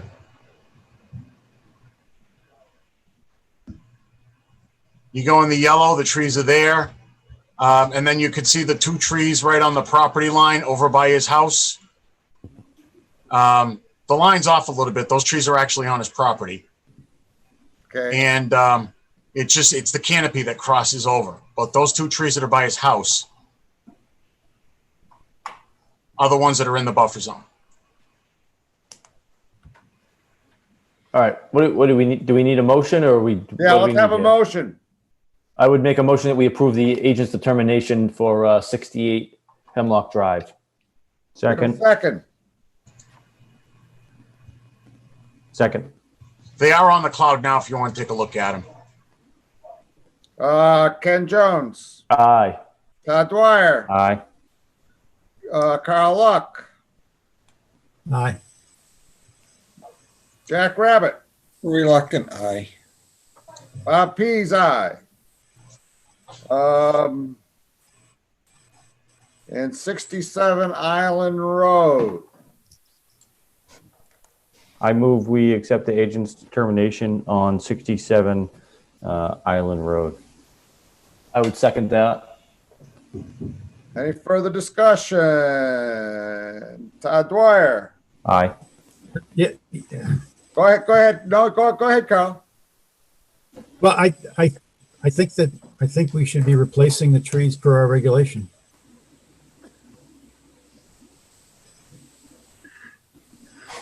Any other discussion? You know, I'm having a hard time not wanting to replace the trees per the regulation. You know, I guess that hemlock or whatever that is, the green one. I don't know. I'm for replacing two trees. Do you want two trees added in? Do you want him to do two trees instead of one? Yes. Okay, well then I'll have him do two trees. I don't think he'll object, to be honest with you. All right. So we have a motion with the understanding that he's going to replace two trees. Ken Jones, Aye. Todd Dwyer, Aye. Jack Rabbit, Aye. Carl Luck, Aye. Bob Pease, aye.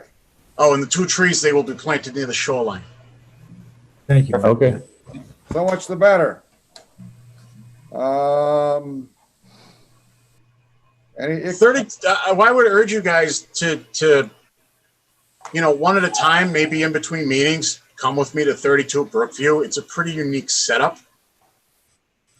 Even though, I put it as an administrator's determination, there are a bunch of trees that she's going to cut down that are out of the buffer zone. She's going to have to file for a handicap ramp going on along the part of her beachfront for her. She's got a handicapped daughter. But the removal of the trees is something that you may want to reconsider instead of doing an administrator's determination on that one. I keep looking at that one and I just keep having second thoughts on it. How many trees is she talking about? I see the pictures and it's a beautiful view, but how many? There's 5 trees. Like, I think this should be an RDA. I think this is pushing putting you in a very difficult spot, and we're just going to be, we're going to be having a I hearing think you, 5 not her. trees is an RDA. I don't think 5 trees is an administrative determination. I would agree. Especially the size and scope of the trees that look like they're there. They look like big trees. They're not little shrubs. Right. Nope, I would agree. I'm in agreement with you guys. Well, then have them file an RDA. But yeah, I'd really like you guys to come out and take a look at it. It's a unique piece of property. Well, when they do an RDA, we'll be going out to do a site visit. Absolutely. There you go. Administrative determination. We did that. Open space and trail land use issues and strategies. As I outlined to you guys under my report, we're in the midst of doing the closeout for the Saliba grant property. I've already submitted a good chunk of those forms. Bob, I wanted to ask you about the land management plan. As far as I know, it was done. Okay, do you have an electronic copy? Every once in a while you hear from Brandon, but he's extremely busy guy, and every once in a while, and he does a tremendous amount of work in a short period of time. And then I get the impression, like his work is so demanding that he doesn't have time for this. So, as far as I knew, it was just about done. Okay. Hickory All right, I Hills- wasn't sure who was doing it, so I'll communicate with Brandon Brandon. was doing it. So the sign is going to be put up, I believe, tomorrow. Okay. The Mass GIS form, the data entry form that you turn into Mass GIS so they can change all the designations, that's been turned in. I'm going to need you guys to, while this is not part of it, the partial certificates we did on the properties that we've got the CR on for the solar field, those 2 parcels, A and B, that we had to release. I've got those written up, so I'd like to meet with you guys sometime by the end of the week individually so that I can get your signatures. Well, then reach out to us. I will definitely do that. Anything on the Hickory Hills update? No. Well, yeah, I do have one thing. John Fortune put out a bulletin that it looks like the fan ward treatment is taking effect. They're starting to change color, which indicates that they're stressed out and they're dying. I'm just waiting to see the results of the residuals testing. When I drive my pontoon boat around Hickory Hills, I go over acres and acres of fan wort that's turning white. Yep. Communications, public comment. Any comment from the board? Yes, Jack. Just a quick question, Matt. 214 Harbor, Thompson Harbor, has she come in to talk to you yet? 214. Mary Beth? No. No? Okay. Nope. I did have the Normandins from 240 Townsend Harbor that want to do a dock. I just gave them all the RDA paperwork. Yeah, I'm not going with them. I signed up for making sure Mary Beth got through the process, that's all. And I appreciate the board taking the risk. We'll get her through. Carl did, I would just like to call everyone's attention. Carl did do a draft violation letter template. And I'd like everyone to take a look at it and make sure you've read it before next meeting. Hopefully next meeting we won't be going till whatever time it is now. It'll be shorter. And so I'd like to do it, in a shorter meeting rather than at this time of night. So, but please, everyone, take a look at it. Thank you, Bob. Will do. All right. I'm looking for a motion to adjourn. I would make a motion, we adjourn. Second. All those in favor, Ken Jones, Aye. Todd Dwyer, Aye. Carl Luck, Aye. Jack Rabbit. Aye. Thank you, guys. Thank All you so right. much. Thank you, Bob. Good job. Bob. Great job, guys. Night, gentlemen. 11 hearings. This is ridiculous. We got it done though. Good night. All right. Good night, everyone. Good night, guys. Okay, Gillette. Gillette. Look at that, Bob. Can we clear out our room